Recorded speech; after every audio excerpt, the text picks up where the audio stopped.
does rise. Is that right? You know, we've been in the same studio 3 days in a row. We're on fire, baby. Don't let us get hot. We ain't going anywhere. Do any of you miss London?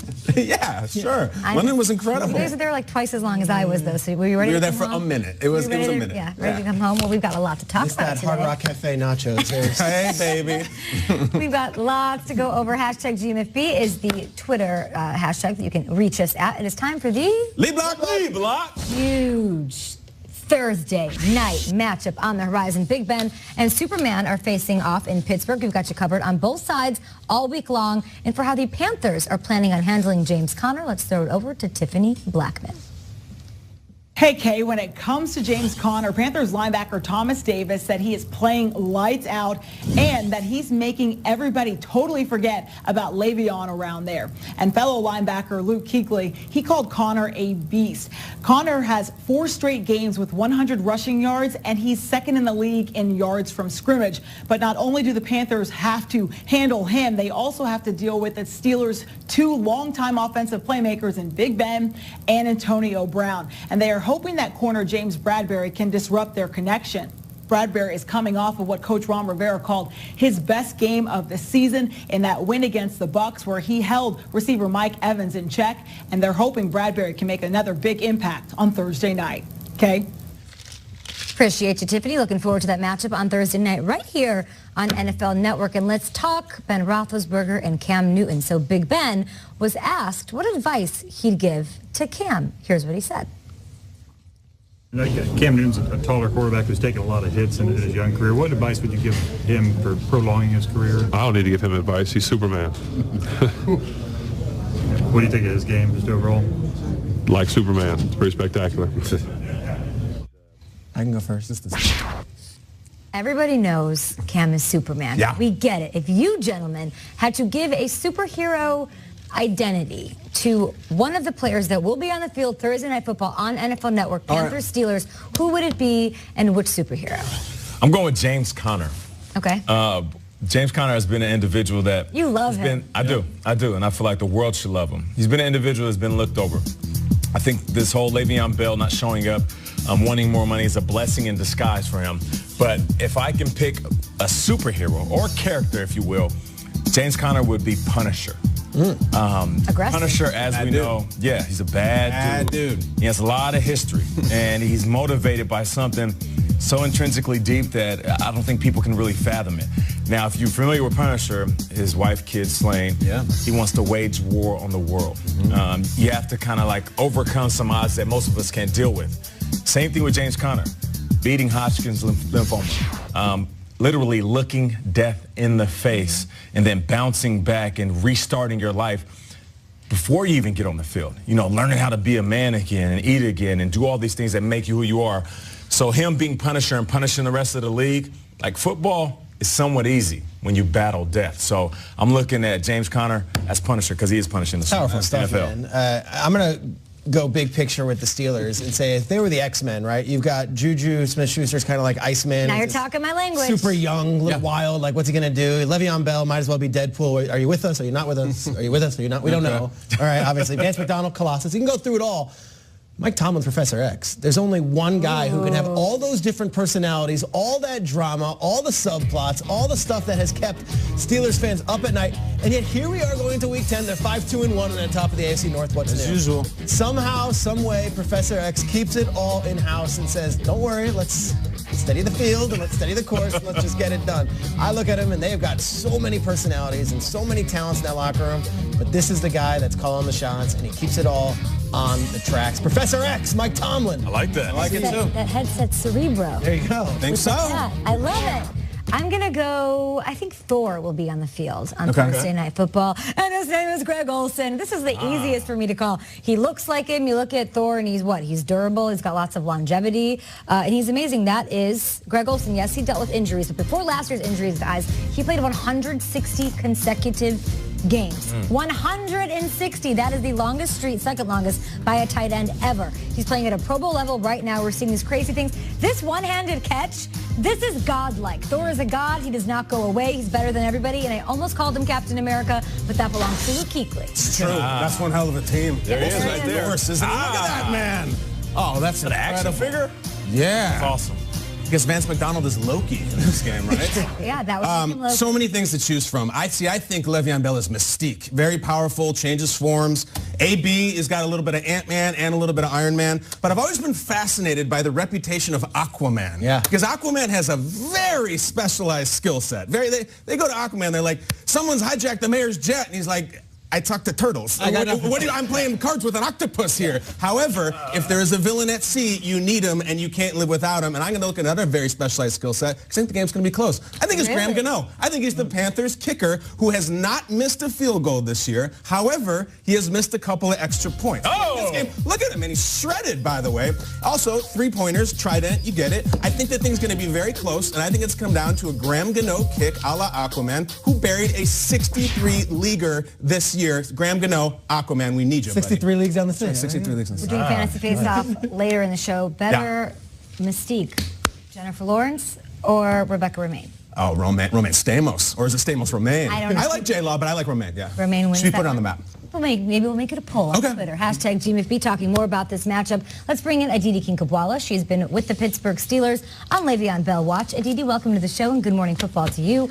Cam Newton's having arguably a better season this year than his MVP season back in 2015. How is the Steelers defense prepping to face him? Well, if you ask Mike Tomlin, he says that is a result of A, Christian McCaffrey, and B, Norv Turner. So he has certainly expressed to his team how Cam Newton's play has only been accentuated by this new offensive coordinator and, of course, by this hybrid back.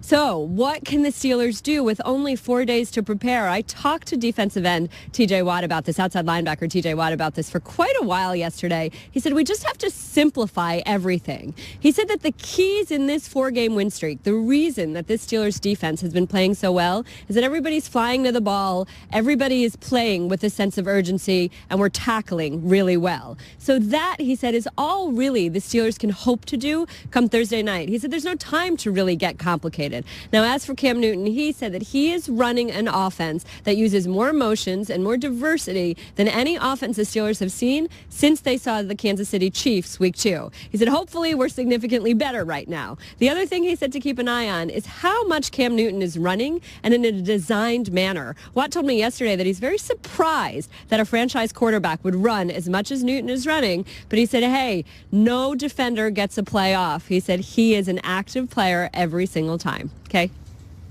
Cam coming off his rushing, highest career rushing last year with over 750, coming off a brutal loss to the Titans at home on Monday night. Bright lights, coming off a bye. It was wild. And it was a loss that has a lot of people collectively questioning the direction that this franchise is headed. America's team. Troy Aikman, who won, 3 Lombardi trophies with Dallas, had little something to say about it. Let's take a listen.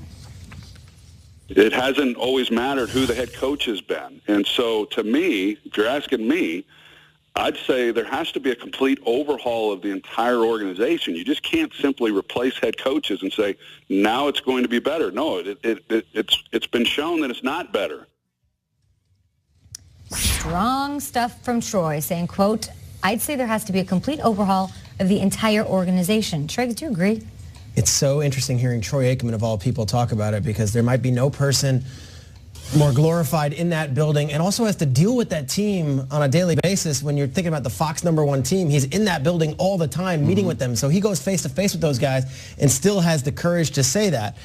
I'm going to go with this route. It's been 23 years since the Cowboys played an NFC championship game. Not a Super Bowl, 23 years since an NFC championship game. The Patriots have been to 13 AFC championship games and have won 5 Super Bowls since then, right? The division rival Giants have won 2 Super Bowls since then. The Eagles have been to 6 NFC championship games, have been to 2 Super Bowls, and had an amazing parade and victory last year. These are all the rivals, right? And I look at this team, and the Cowboys over the last 23 years, I'm sorry to say it, are a mediocre franchise.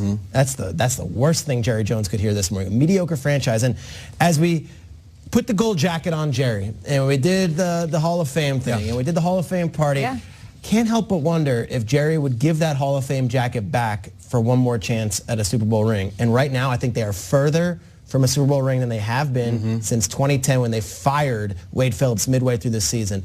So as we get further and further and further from the Holy Grail for Jerry Jones, do they need a rehaul? They do, but I don't think it needs to be as drastic as everyone thinks. I don't think you need to wipe the building out.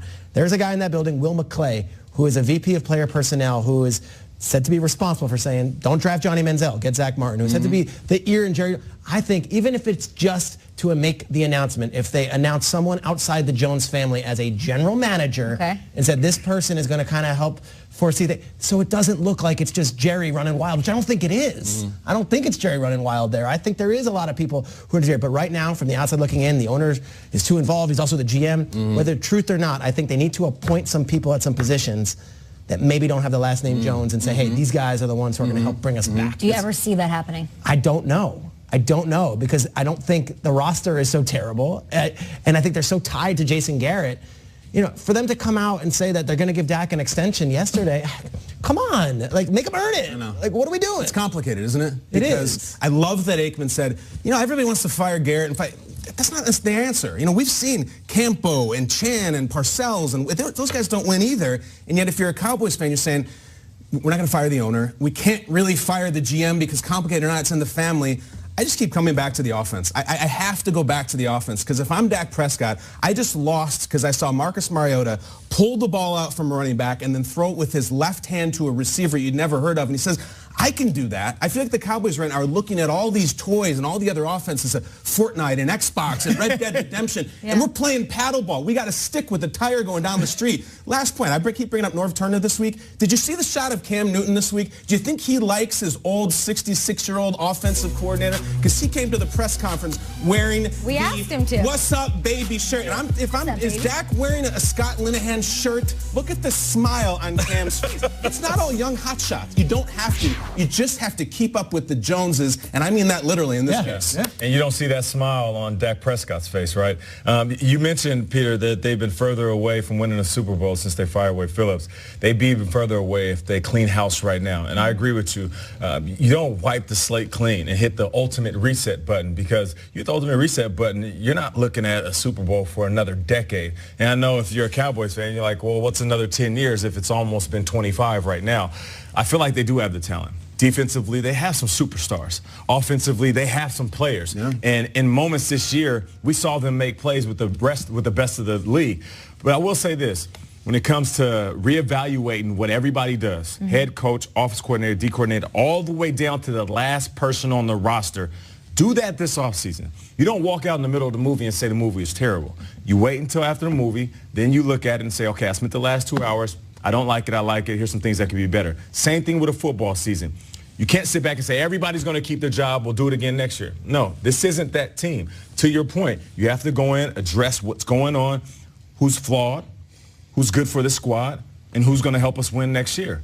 I feel like the Cowboys are good, but they're definitely going to have to be some furniture moving after this. I think I'm talking about good right now. You're super far away, but you're also saying they have a good roster. So I don't know what has to change, but I do believe the frustration on this team is that, and in waiting, is that they are good right now. What do you want on a team? You want a star pass rusher. They have that in DeMarcus Lawrence. He's the second most sacks in the league since 2017. They're a number 3 overall defense. You want a strong defense? They have it. Their offensive line isn't what it was, but it's still great. You have a star running back. You have a number 1 young wide receiver with all the talent in the world. There's some questions about who Dak is as a quarterback, but as far as a team in that division, I could see them still turning it around. So then part of me, as if I'm a player in that locker room or a fan of the Cowboys, I'm like, something has to change. I'm not convinced it's the players or the talent on the field, and that's what makes it all the more frustrating for me. They need to make more moves in free agency. Look at the last 2 Super Bowl winners. They need to do that over the next couple of years. 4-5 team, and maybe the most boring team in the league to watch. And for Jerry, that second part might be even the most impactful, that no one enjoys. Mediocre. That impacts the bottom line. We know Jerry loves some money. Hashtag GMFB, talking more about this all day long, but we know that there are 32 teams. NFL Network Newsroom. Well, it looks like veteran wide receiver Dez Bryant may have finally landed a job. He's been looking for one since the Cowboys released him back in April. NFL Network's Ian Rappaport, Tom Pelissero, and Jane Slater all reporting Bryant and the Saints negotiating on a deal after he worked out with the team. He had left their practice facility without a contract. Bryant went on multiple visits, as we know, to other teams such as the Browns, but never came away with a deal. The Saints also working out Brandon Marshall and Kamar Aiken. Meanwhile, Rams cornerback Aqib Talib joining NFL Total Access on Tuesday and saying he's feeling good after undergoing ankle surgery and expects to be ready to play after Thanksgiving. Talib has been out since week 3 and is eligible to come off IR in week 13. The news, though, not as encouraging for Packers wide receiver Geronimo Allison. The team placing him on injured reserve with the groin injury suffered in practice last week. Allison only playing in 5 games this season, catching 20 passes for 303 yards and 2 touchdowns. Finally, a couple of former NFL players elected to the U.S. House of Representatives on Tuesday. Anthony Gonzalez and Colin Allred. Gonzalez was a former first-round pick of the Colts. He won the Ohio 16th Congressional District, while Allen, playing 4 seasons with the Titans as a linebacker, won the Texas 32nd Congressional District. All precincts reporting. So that was a little bit of your political news this morning. A couple of former NFL players out there winning seats to the House. We've seen this time and time again. Steve Largent, Heath Shuler, et cetera, out there running for office. So I love that we had our own political campaigning here at the breakfast table yesterday. Yes, Patrick we did. Mahomes won. That's right. Chief correspondent. That's right. Peter Schrager. Nice. Made It helped that Patrick Mahomes having a historic season. I would say that the performances were all wonderful. I It was liked more it. Mahomes winning than anything to do with the campaign. You know what I think it was? I felt like it was because you really believed it, even more than they believed there. Yeah, you really, you spoke in from your here. heart. Yeah, I rolled up my sleeves. Yeah. That's what it was. Literally. Yes, he did. Great stuff from Will Silva. A working man. Does anybody want to check in on the Vikings? Yeah. I feel like they're a Super Bowl contender that our show doesn't talk about enough. All right, Rick Spielman, their GM, said this about Everson Griffin coming off a great game. Quote, Everson's in a very good spot now, but it is not okay today. It's an ongoing thing. Everson is hell-bent on being a success story, but I want to make sure that as an organization, we put all the pieces in place that he needs to have the best chance of success. Everson coming off a monster game, and it was great to see him, hell-bent is the perfect way to put it, on the field after dealing with issues off the field. So we're about halfway through the season, guys. Which player do you think is hell-bent on being a successful story in the second half? Everson definitely is that to me. No doubt. 3 of us were on the field for Eagles Jags in London. Nate had left us so we could go argue with Boomer Esiason, but the 3 of us were there. Is that right? And we're sitting there, and I'm watching a guy, a big, tall, red-headed quarterback with an AO1 T-shirt in the warm-ups. Carson Wentz was humming it, just humming the thing. We talked the whole offseason, how's the knee, how's the arm? And then he goes out there and made some stupid, crazy plays against Jacksonville. I think he looks incredible. I think he just got Golden Tate, who is incredible. And who does he have this weekend on the Sunday night game with Alan Chris on the call? The Dallas Cowboys at Lincoln Financial Field. You know, it's all Goff and Mahomes, and those guys are fantastic. Watch Carson Wentz make a run, not into the playoffs, but to the MVP conversation. Watch. He's ready. All right, I'm going to go with the quarterback. Blake Bortles has been up and down. What do you got? Blake played well in that game, too. He's been up and down, right? He did. Okay. Last season, of course, I was very high on Blake Bortles. I was very high on the Jags. This season, not so much, right? They started decent, I think 3-1, and then they dropped 4 in a row. And now they're sitting there, and everybody's thinking, are the Jaguars team of last year or the team that we know the last 5 years? Leonard Fournette is coming back sometime soon. He posted the other day, he said, I'm glad to be back. Now, his numbers with Leonard Fournette are not amazing. 11-7, 25 touchdowns, 14 interceptions. And it might not blow you away, but the comfort that he has with a running back like that allows a quarterback that has struggled a little bit to play better. And not to mention the next 4 games. Colts, winnable game. Steelers, who they beat up on last year. Bills, very winnable game. And then the Colts again. So these next 4 weeks are very big for the season. If they can kind of reverse what they just did, losing 4 and winning 4 in a row, it'll give Blake Bortles the confidence and the team enough confidence to rally around the quarterback, and he could have a great second half of the season. Hey, what? I want someone in my life to have my back like you got Blake Bortles' back. I'm serious. I can't quit him, Shregs. I'm being dead serious. I can't quit him. You've had this guy's back. I've seen some good moments. I've seen some good moments. And, I played with quarterbacks that were constantly criticized. So there's something about Blake Bortles and what he means at that time. I respect that. I'm going to go with a quarterback who I think is going to be playing loose, playing free, and is playing with really house money right now. I think Baker Mayfield's got a cool second half of the season coming up. Fire his head coach, fire his offensive coordinator, and I think his best game as a pro wasn't the Week 3 game against the Jets that everyone raves about. It was last week. I thought he went toe-to-toe with Mahomes, and if the defense can make a stop, and if you can maybe convert one of these 2-point conversions, maybe we're talking about a Browns upset last week. Mahomes stole the show, but Mayfield played really well and moved the ball up and down the field. They started using Duke Johnson.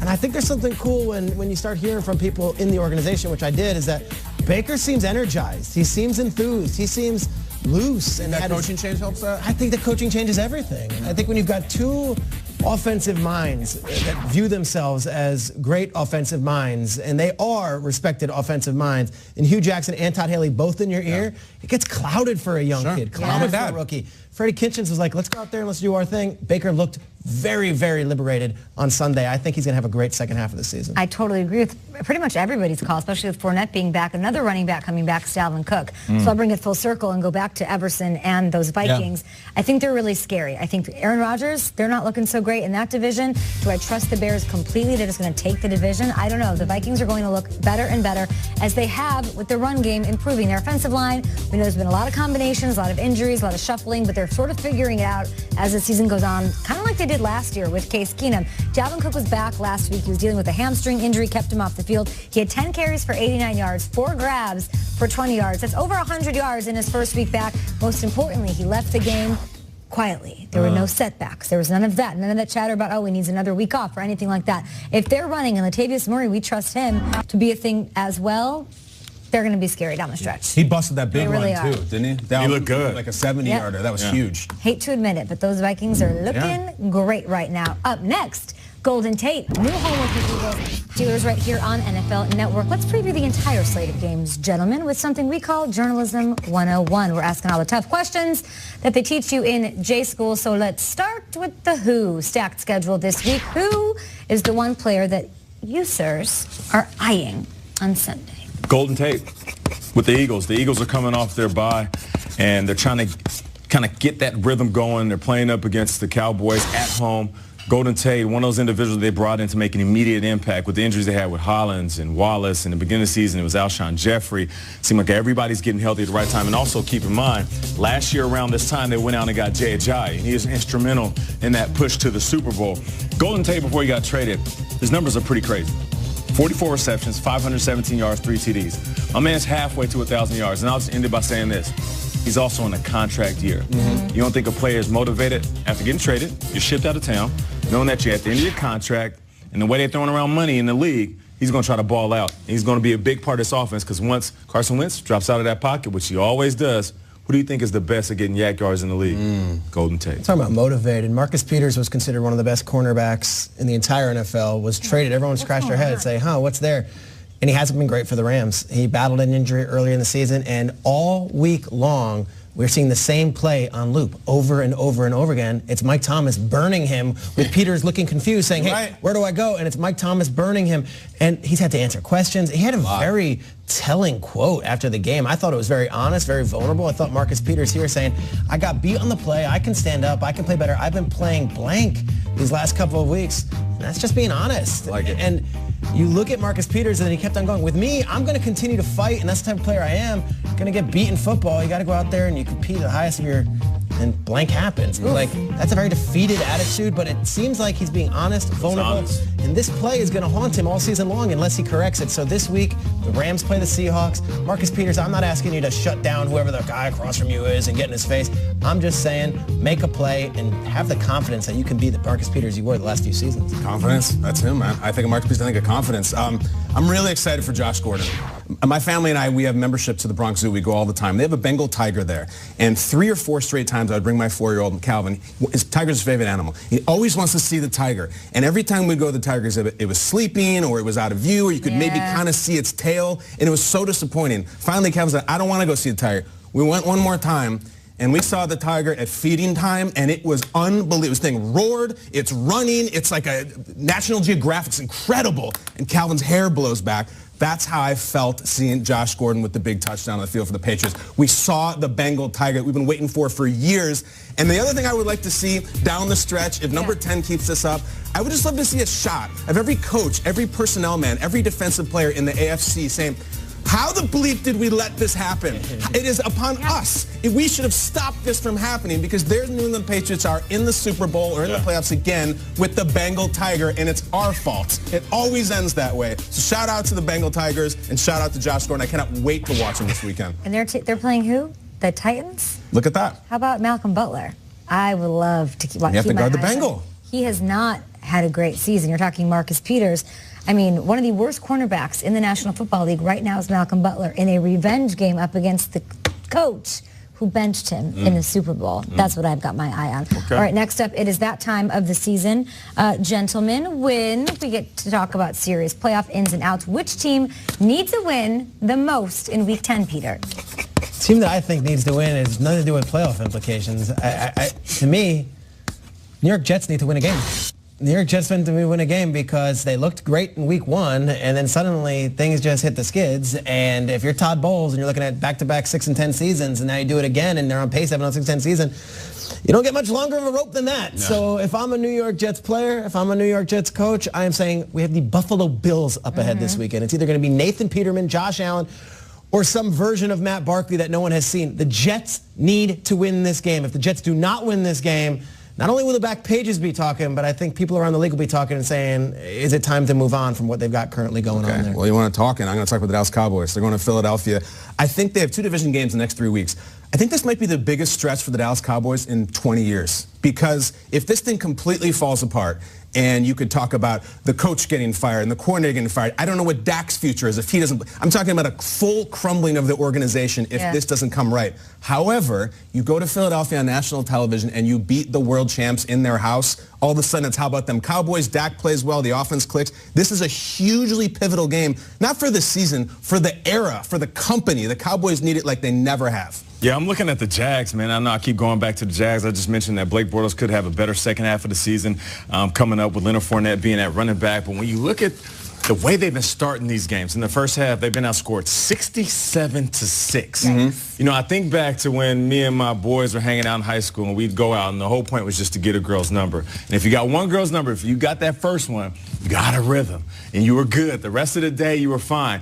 I feel like they haven't did that. They went up there and they're getting rejected every single time they start this offense. And this offense hasn't got going. This offense doesn't have playmakers. This offense can't get the running game going. So Leonard Fournette finally being back, helping out this offense, this could get things going. They're minus 11 turnover margin. Last year, they were plus 10 all of last season. Yikes. So these guys are getting rid of the ball and not starting the game strong. At some point, these guys got to look in the mirror, stop talking trash, stop saying stuff to the media, and start the game on fast. And not the defense hitting and flying around. Offense, you got to score some damn points. So I need these guys to go out and hit this team in the mouth. They're playing against the Colts, a team that they can beat. So after losing 4, you got to get right, man. Jax, you got to get right because if you want to be the team from last year, it's slipping away, baby. It's slipping away. Packers are at home against the Dolphins. If they lose this game, they're done for the season.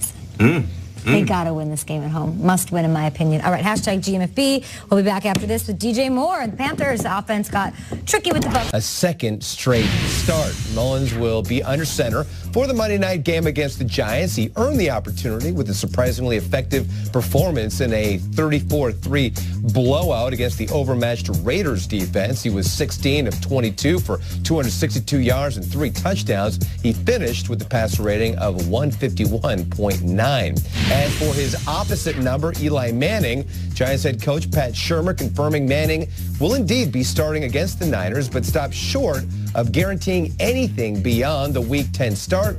Manning has just 8 touchdown passes compared to 6 interceptions this season and has been sacked a league-high 31 times. Panthers quarterback Cam Newton guiding the team to a 6-2 record this season, but according to Newton, this squad may not be the most talented team he's been affiliated with. But Carolina linebacker Thomas Davis, who's in his 14th season with the Panthers, seemed baffled by this comment. He's been on a more talented team than this one. I've been around a lot of Cam teams other than at Auburn, and they weren't that talented down there either, but so this might be his most talented team. I don't know what he's talking about. Now, that 2015 version of the Panthers won their first 14 games, led the league in scoring, but Schrags, then you ask yourself, when you look at both rosters, would you want Jonathan Stewart or Christian McCaffrey? Would you want Jericho Cotchery, Ted Ginn Jr., or DJ Moore and, Curtis Samuel? Oh. Kind of look at them both, right?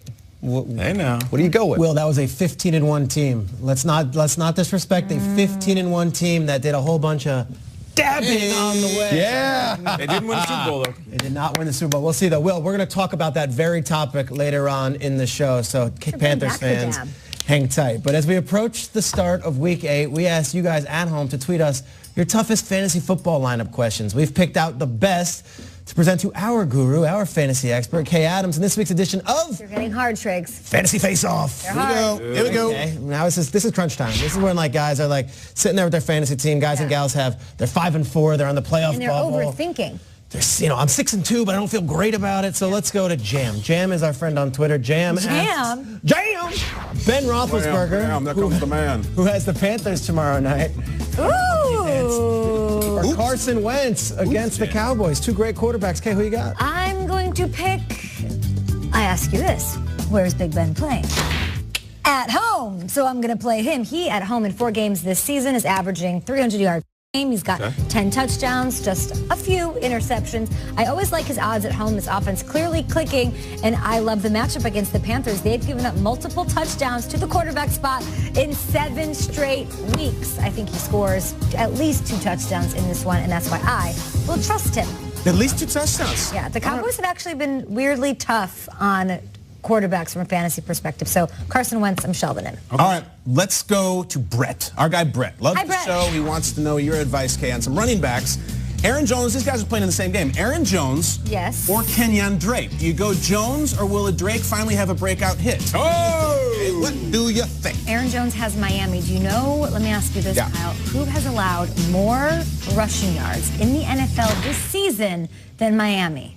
Nobody? Nobody! I knew it. Of course, you got to play Aaron Jones. Fumbles aside, nobody likes to see That's a big one. That's a bad fumble. I know, but there's really nobody else to give the ball to, is there? There's only Ty Montgomery, and you're looking at Aaron Jones, who still, despite the fumbles, he has 86 yards a game over the past 2 weeks, which I like to see. He's averaging 5.7 yards per touch, so he's doing something with the ball in his hands. And with Kenyon Drake up against Green Bay, you tell me, Kyle, Frank Gore's just not going away. No, he is. And you'll want him he is stiff-arming Father Time. He's just like, nope, not going to happen. And he's putting Father Time on angry runs. That's what I'm saying. He moved past Barry Sanders in all-time scrimmage yards just last week. He's whatever it is about him. And if you're Brock Osweiler, and if you're Adam Gase, you're not taking Gore off the field or limiting his touches because of those other little things that he does on the field. And it's all at Kenyon Drake's expense. Last week he ran over Father Time and Mother Nature in the same game. Crazy. He's a violent dude. And bad turf from the night before. I know. All right, let's go. So next we have a battle of... Grass. Grass. I don't want turf Twitter coming at me. 2 of the best slot receivers in the game. We have Eddie Kim right here. Who should he start? Golden Tate, who has the Cowboys, or Julian Edelman up against the Titans? All right, KB. Why do you like this one? Because I love fresh talent in Philly, and then I've got Edelman on my fantasy team, and he's carrying me. I think it's a good matchup. You like to take risks. Sure. I do not know what Golden Tate's, let alone going to look like in the uniform and how he fits into the offense. So I'm steering clear of him. Edelman, not very likely to score touchdowns. Maybe Tate goes ahead and grabs one, but the fact that he's got the volume and the trust of Brady and a pretty favorable matchup, you got to go with Edelman, who's 19 touches in the last 2 weeks alone. He's averaging like 10 targets, a week. So we got to go with Edelman here. What do you guys think about that? I like Golden Tate. Really? Yeah, he's too explosive. You don't have a talent like that and trade for him midway through the season. If he's going to dress up, he's going to get the rock. And he's going to have an explosive play. Golden Tate can rip off a 70-yarder. You add a few more catches, he's already over 100 in the first half. The Cowboys are the second stingiest to wide receivers on the season. So many Titans, ex-Patriots coaches and players. I think Edelman's going to have a day. Thank you. Love that. I'm going to go Edelman. We'll see how it shakes out. I have one for you guys. You guys ready? Yeah. It's a fantasy face-off. I don't know if y'all heard that Bad Boys 3 is happening. Ooh. Yeah, okay. Will Smith, Martin Lawrence. So I ask you, better 90s sitcom, Fresh Prince or Martin? This is a tough one. Damn, Gina. Fresh Prince is a classic, but I'm going to go with Martin. He's come on Thursday nights. That's my thing. Martin was one of the best stand-up comedians of all time, and then he played multiple characters. Man, he had Shanae, Dragonfly Jones. He had Otis. The list goes on. White Bob. I'm going with Martin. Both shows were very funny and instrumental in my childhood. But I will go season 4, episode 24, Fresh Prince of Bel-Air, Papa's Got a Brand New Excuse. Yeah, What talk happens about it, in that Peter. one? Talk about it. How come you don't want me, man? How come you don't want me? His hat falls off, emotional. If you can not cry at that episode, you are a robot and you don't belong on this earth. It is one of the greatest acting scenes and one of the most emotional scenes. I'm going Fresh Prince for the win. It was an amazing show that was funny. And if you don't cry at some Fresh Prince episodes, you're not here. I'm going to be a better father than he ever was.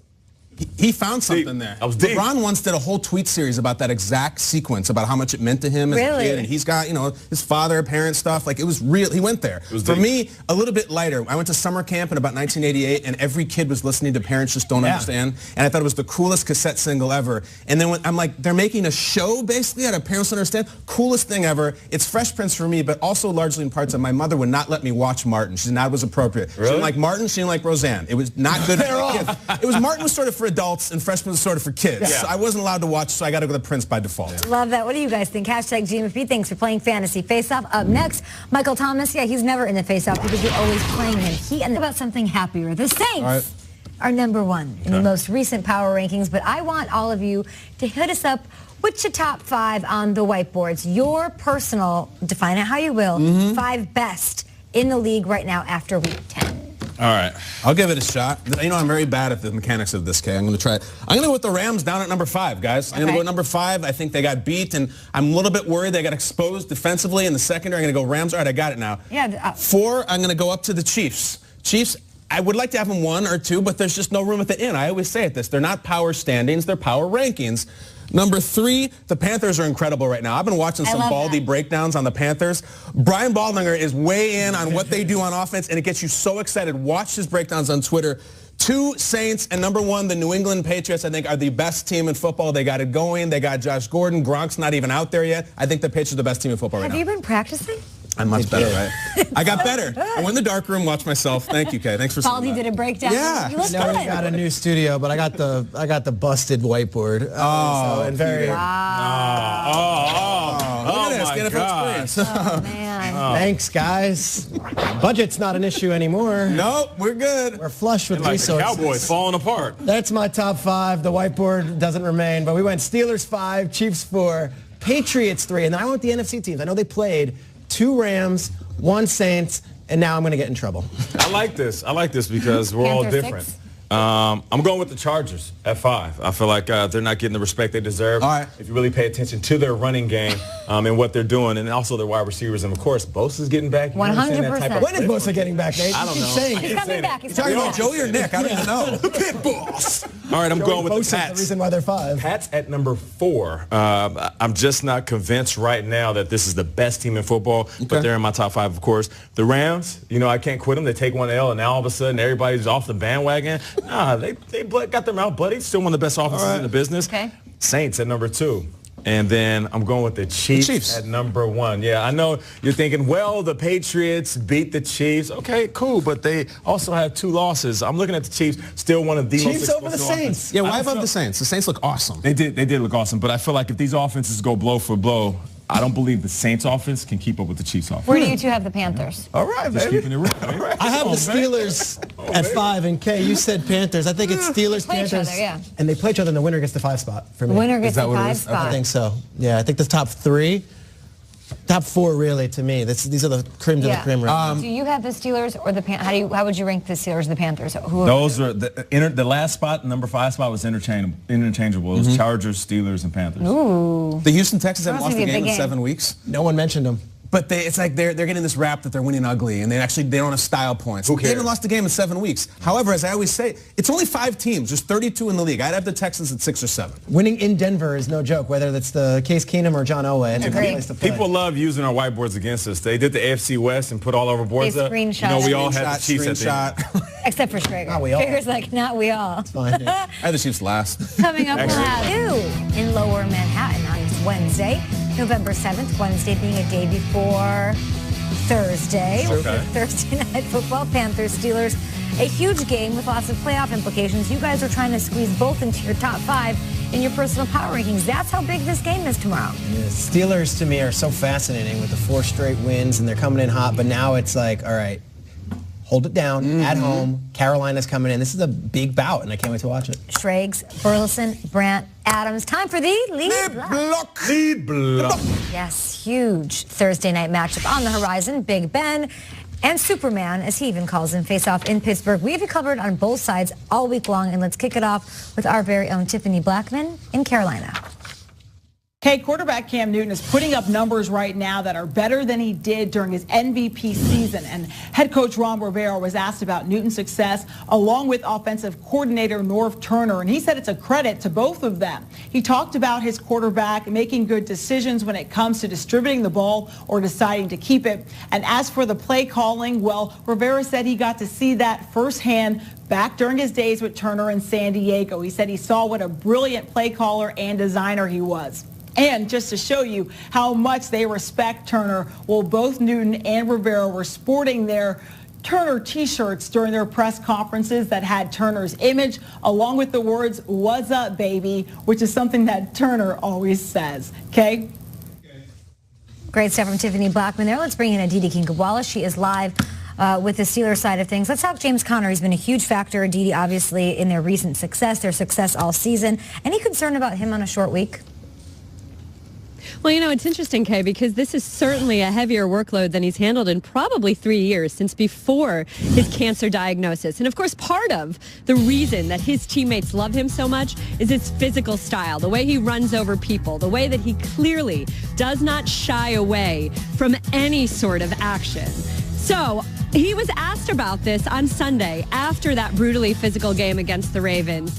Do you need to take care of your body? And he said, I'm built for this. On Monday, actually, I asked Mike Tomlin, I said, if James Conner is going to be so blasé, is it then a concern of yours? Do you need to make sure that you're monitoring the wear on that body? Mike Tomlin looked at me, Kay, and he said, I agree with him. Now, I did talk to left guard Ramon Foster about this for a little bit. I said, can you tell if a running back is tired? He said, I can. That kid definitely isn't. He said that James Conner is like the Energizer Bunny. But Foster did tell him yesterday at practice, you don't need to burn down the barn. He said you don't need to run to the end zone after every single practice rep. You can take it a little easy. But I will tell you this, as the Steelers look to use their no huddle tomorrow night against the Panthers, James Conner won't be getting any sort of rest. And before I fully send it back to you, Kay, I just want to clue you in on something. I know that people on their couches, don't like to hear reporters complain about the cold. And so that's why I brought one of these with me. Do you think I can expense it? Wow. Yeah. Yes. What do you think? Of course you can expense it. Keep your receipts. Keep your receipts, Aditi. I absolutely would. That's a pro tip right there. I think Amazing Nate's got stuff 3 of those in his basement. Sure. Expense the marshmallows too. Come on now. When I did the games, I didn't get that type of treatment. But Aditi's a legend. She's a legend. That's right. Love you that. deserve it. She makes a good point about James Conner. He wants to give it his 100. They're saying you don't have to. I want him to up against the Panthers, but he's not the only one that's playing really well of late. Cam Newton on the other side for the Panthers. I mean, yesterday we looked at his performance this season and how it compares to his 2015 MVP season. Then all of Twitter was doing it all day yesterday. Is this team, not even just Cam, is this team better than the one that went to Super Bowl 52? It's tempting to jump on. It's because I'm just looking at the offense, and we've talked about his Cam better. I look at especially the ingenuity and Christian McCaffrey. This is why they drafted him, because he can do it all. That 2015 team had Jonathan Stewart, who I love, is one of the great end zone leapers of all time, great football player.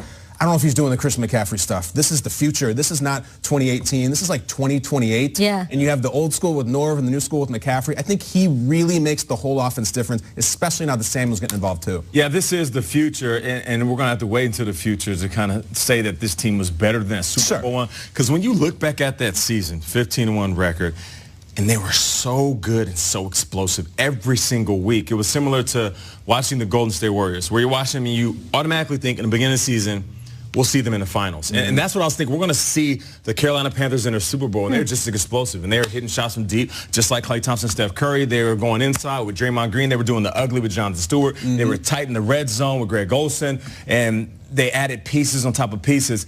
But this team is different, though. Can they be that? Sure. But they're not undoubtedly the best team in football. In that season, they were. I don't think anybody was close to them. That's fair. And they were just running away with it the closer they got to the I'm Super Bowl. going to hedge the bet here because I don't think the NFC was close to what the NFC Talk about is it. now. I mean, that's the thing. They played the Cardinals in an NFC championship game, and the Cardinals were kind of this upstart team. And it was a cool story with Carson Palmer having this great career year. But the Seahawks were on the downturn after a great run with them, and it felt like it was a weird transition time. And the Panthers, right team, right time, 15-1, had an amazing run, beat up on the Falcons, we know. I think right now the NFC is so loaded that I can't say that this team is going to have the same success or is as good. And that's not fair, but in two separate silos, I remember that Panthers team, to your point, like the Warriors, running away with the league. And I remember them playing the Giants on a Sunday, and the Giants and Odell and Norman, and it was like, the Panthers are here to stay. This year, the Rams are really good.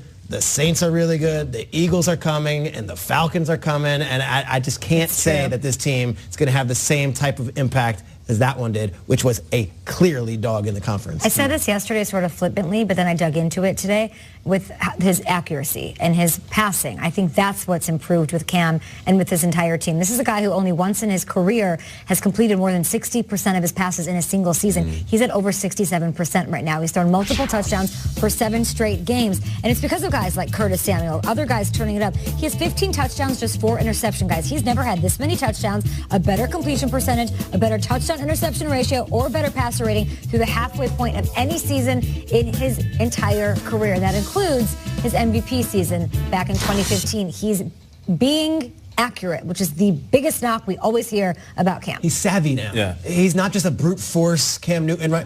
It feels like he's got some of those Brady intangibles now, which I don't think he had that season. Yeah. That's it. It's similar to young players in the NBA used to dunk all the time early in their career, and then they settle for the jumper later to save their body. In that season, you guys got to remember, he had around 9 or 10 touchdowns on the ground. Yeah. So Cam was dropping back saying, I'm the biggest guy. I'm LeBron James on the fast break. He's LeBron with a baby hook or a turnover. Yeah, and that exactly. Right? Now he's working on that low post, and he's sticking in the pocket a little more often. So times when he's deciding, I could either take off and run, or I could take a step back, evaluate the defense, and then deliver the ball beautifully. I think I just kicked it there. That's all right. Table. Got excited. Got excited. Yeah.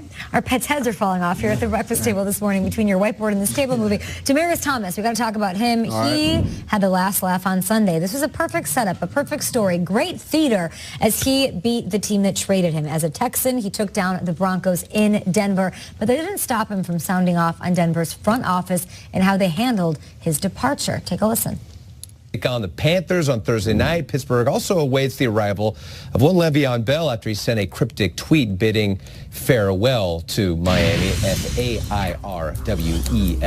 He has until November 13th to either sign his franchise tender or a one-year deal with the Steelers. But according to NFL Network's Tom Pelissero, Pittsburgh could franchise tag Bell a third time in 2019, but it would come with a tag at the quarterback salary number, which would be upwards of $25 million. Mike Vrabel will not be pulling a Bill Belichick on Malcolm Butler. There's no plan to demote the Titans corner despite his struggles, but Vrabel says they will continue to evaluate. In the past 3 games, he's played a total of 120 defensive snaps. Butler was beat on touchdowns to Allen Hurns and Amari Cooper this past Monday night. Cam Newton, famous for making a fashion statement in his post-game press conferences, rocking this orange suit this past Sunday. He says, unlike other sports, football players have limited opportunities to drip swag. We only at best or at worst get 16 opportunities to show, while NBA has 82 plus playoffs.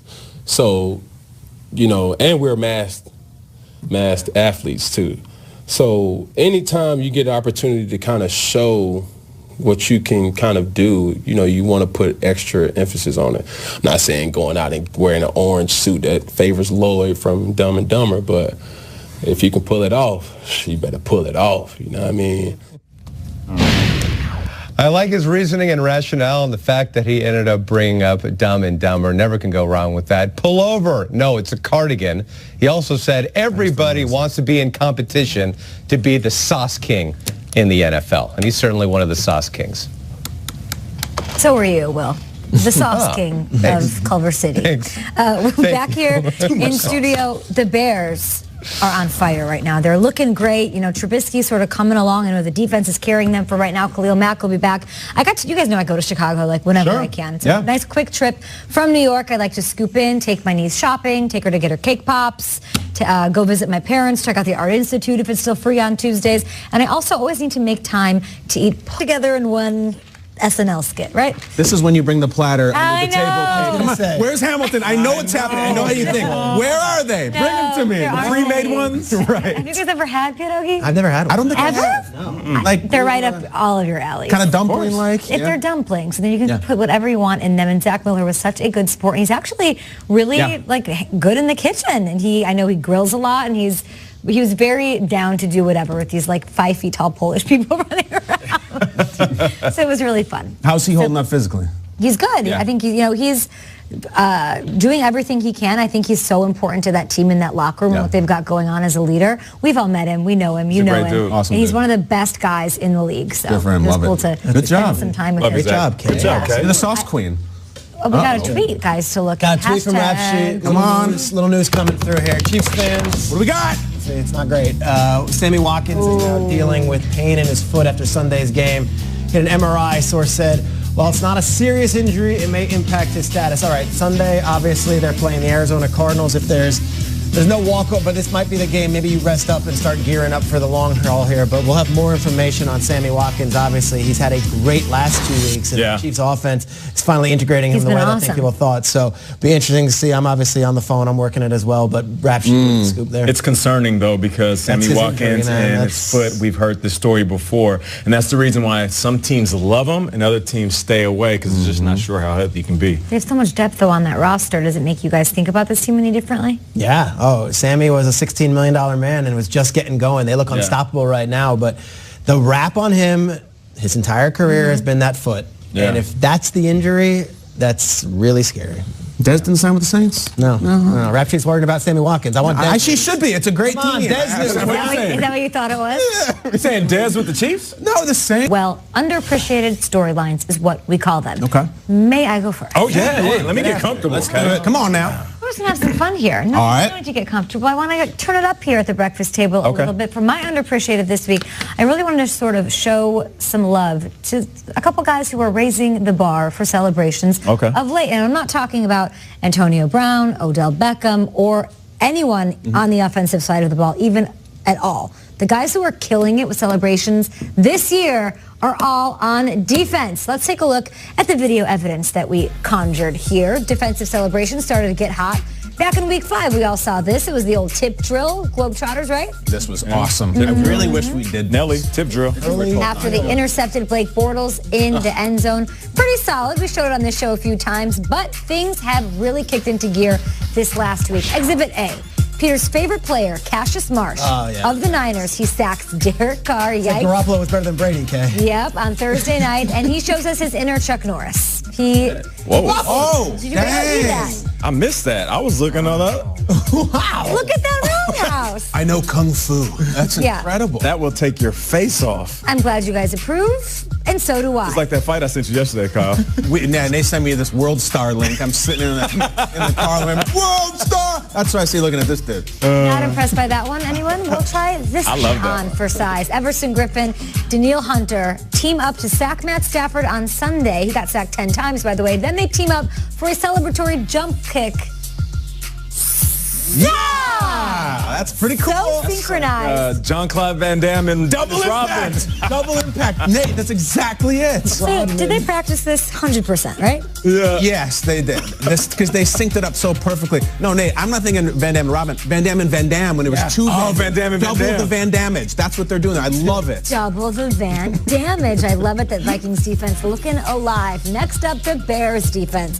They had a memorable performance on Sunday against the Bills. So why not grab a photo to remember it forever? We saw it, of course, the Saints did this last year, but it's Eddie Jackson, the rest of the Windy City defense, feeling some kind of way to pose for cameras like they've been there before. I'm loving all of that. Finally, how about a defensive player, guys, paying homage to one of our favorite celebrations from an offensive player. We saw it. We have to show it again so we can move on to week 10. It's Kevin Byard picking off Dak Prescott with an irresponsible throw, and he runs all the way to the star and does his best to impersonate it. So, It's kind of wild. I showed you guys all of that to say this. Hey, you offensive players out there, step it up. Step it up, guys. Let's go. The defenses are lapping you They're guys. lapping. Right. Think of an offensive celebration that's like, you're like, oh, that was really good. Other than the Seahawks. They're last year, the ones I think of. The turkey and all that freeze tag. All about the defense. Right. Duck, duck, gray duck. That's the bygone. Defense is taking over. And defense. That was years ago, Kyle. It really was. I'm going to talk about a different kind of story. I've had a couple kids, a couple different jobs, and my employers have treated me differently when the babies come in. One time it was just do whatever you need to do, get out of here. This is your time, the most special moment ever. And another time it was to paraphrase, well, it's not you having the baby, so take care of it, but we're going to need you back here. I think it really says a lot about a company, how they treat people having babies, women, men, everything. The Green Bay Packers are awesome at it. Let me introduce you to J.K. Scott. If you don't know him, J.K. Scott is the Packers' rookie punter. He is 6'5", out of the University of Alabama, Tuscaloosa, where he won 2 national championships. The Packers spent a 5th-round pick on a punter, and yes, Nate, he does look roughly 12 years old. But he's a man when he kicks, and he's clearly a man taking care of his family, because here's the deal. J.K.'s wife, Sydney, is heavily pregnant to this minute, by the way, but last week for their road trip in New England. So much so that she was having minor contractions. So what do? You got to get on the plane. Packers drafting me. I got to go. I'm the punter. Not only did he go, what the Packers did for him should be an example to not only every team, every other company in the world. They decided, we're going to get your own plane on stamp, not the team plane. We're going to have a plane for you. Should while we're in Massachusetts, your wife called, that's your plane. We're going to fly you home. Wow. Not only that, they even took the extra step. They had 2 extra roster spots because of HaHa Clinton-Dix and Ty Montgomery. They signed another punter just in case J.K. has to leave. They signed Drew Kaiser from the Chargers, brought him in on like an alert 5, like Maverick, to go up in case J.K. needed to go home. That's amazing. It's an amazing thing they did. Brian Gutekunst, the GM, this is J.K. Scott saying, Brian pulled me aside. Remember, this ain't Aaron Rodgers, all right? This is not a rookie punter. No, this is not Clay. This is a rookie punter. He says, Brian pulled me aside and was talking to me, caring to me about my baby and my wife. It was so cool they would do that for me. Everybody was ready if the baby came. It's an unbelievable thing. A jet. Like he's an elected official, a rookie punter. He spends the whole weekend on the phone, just nervous as hell, talking to Sydney. The baby doesn't come. Yeah. They make it home, say, Drew Kaiser never punts. There's stories going on. I'm a very reputable media outlet saying, we're not sure why the Packers are signing a second punter. Something doesn't seem right here. Turns out they were just doing it to make him comfortable. He goes out in the game, punts 5 times for 42 yards, held the hang time, cornered one, was fantastic. Where's the baby? The baby hasn't come yet. Okay. They're going to induce this week. I think they've gone full term, 41 weeks. They're going to induce this week. But I just want to say to the Scott family and to the Packers, that's how you handle things. Very complicated situation in season. We've seen it come up before. And my advice to JK would be like, congratulations. Probably want to stay up by the shoulders. That's my only advice I would have. I went down by the action. Let's just say I didn't have a lot of hang time. All right, that was my coffin corner. It's to each his own, but that wasn't mine. And I would direct you to maybe as names like Gutekunst Scott. I think would be a good name as a thank you. Gutekunst Scott. You call him Goody. I like Kyle, that. I've met your wife. You did outkick your coverage, my friend. Yeah, I know. And Peter, special teams reference. Look at you. Unbelievable. Thank you for saying that. Right. Got to stay outside that halo, though. Stay outside that halo. That's it. World War III. We don't want that. No. But congratulations to the Packers and to the Scots. What happened to the other? It's a beautiful thing. He was released. Oh, he came in. I mean, he's kind of the loser in the story. Drew Kaiser, shout out to you, too. He's the underappreciated within the underappreciated. Yes. Drew Kaiser. Next week, I hope you get a job. Kaiser. They flew him from L.A. all the way to New England. He was ready, and then he's like, let's get that baby got to see going. the goats. Yeah, let me put some things on tape. Baby didn't come. Sorry. Maybe name him Kaiser Scott. Talking about companies handling people being pregnant. I'm fully ready for him to tell us he's having another baby tomorrow. Well, I'm glad you brought that up. No. In fact, I'm doing just the opposite medicinally. Okie dokie. And on that note, we'll be back. That's called a fair catch. Dak Prescott has wearing his pins all week, of course, and I'm rocking a Salute to Service t-shirt today as well. So it's going on weeks 9 to 11. Happy to be part of that as we send it over to Will. All right, thank you, Kid. Appreciate that. Well, Cowboys quarterback Dak Prescott burst onto the NFL scene his rookie season, but after being selected in the 4th round of the 2016 draft, he went on to win Rookie of the Year honors after throwing 23 touchdown passes to just 4 interceptions. In comparison, through 8 games this season, Prescott has 5 picks as they sit at 3-5 after falling to the Titans in Week 9. But Cowboys owner Jerry Jones saying Tuesday he has lost no faith in his quarterback and will sign Prescott out to a long-term deal soon. Now, Jones has also said he doesn't plan on making any coaching changes during the season, but former Cowboys quarterback and Hall of Famer Troy Aikman thinks there needs to be some changes, which would include Jerry Jones. Aikman told 1310 The Ticket, quote, "It hasn't always mattered who the head coach has been, so if you're asking me, I'd say there has to be a complete overhaul of the entire organization." Packers quarterback Aaron Rodgers down one of his targets as wide receiver Geronimo Allison is out. The team placing him on injured reserve with a groin injury suffered in practice just last week. Allison only playing in 5 games this season, catching 20 passes for 303 yards and 2 touchdowns. And the Browns teaming up with the USO as part of Salute to Service as they prepared care packages and deployment bags for troops stationed overseas. The packages will include daily care necessities for the military men and women, as well as Browns Salute to Service items. And as we mentioned, and we'll mention again, if you'd like to help out, make sure to go on Twitter, send a tweet using the hashtag Salute to Service, and for every tweet and retweet, the NFL will donate $5 to worthy military charities. And as we saw before, my update is now at 1.3 million, so let's keep that number up and climbing. So we could raise $20 at this table right now by just doing hashtag Salute to Service on Twitter. It's pretty amazing. Amen. 25 if it comes from you too. We'll love that. We'll be doing that during the break, and we appreciate you and everything all 32 squads are doing for Salute to Service over these couple of weeks. Back here in studio, I'm not going to lie, I'm in the show, I'm present, but I'm also refreshing my Twitter feed every 5 seconds. Of course. Because I'm like, where the heck is this Dez deal? What's going on? So the last thing we've got from Dez, and we'll sort of tell you guys what's going on, he went and he had a workout, one of 3 wide receivers, with the Saints yesterday. He left without a deal, but they apparently liked each other. Maybe some negotiations sort of taking place. He tweeted at 7:04 last night, keep that same energy, which is like, why are you tweeting that? What does that mean? I don't want to dig into that or know what that is. But then he went on to retweet somebody congratulating him on waiting and not taking his first offer and saying the Saints have an extremely talented wideout coming their way. He retweeted that, Triggs. What's going on? I wonder if Dez, I said yesterday I can't wait for him to be on the Saints because I think it's great for our show. It's great for the league. He's a huge personality. He's going to the top team in the NFC right now. And if he gets there, then it adds a little spice to the season. I wonder what kind of desire Dez has to play, because to me, they're the #1 team. Sean Payton is an offensive coach. And if they make you an offer, it might not blow you away financially. I feel like this is the ideal situation. It would almost justify waiting all this time. This is the best team in football, right? Like, this is the team you want to go to. Offensive genius. And they've got the dome and the fans want you.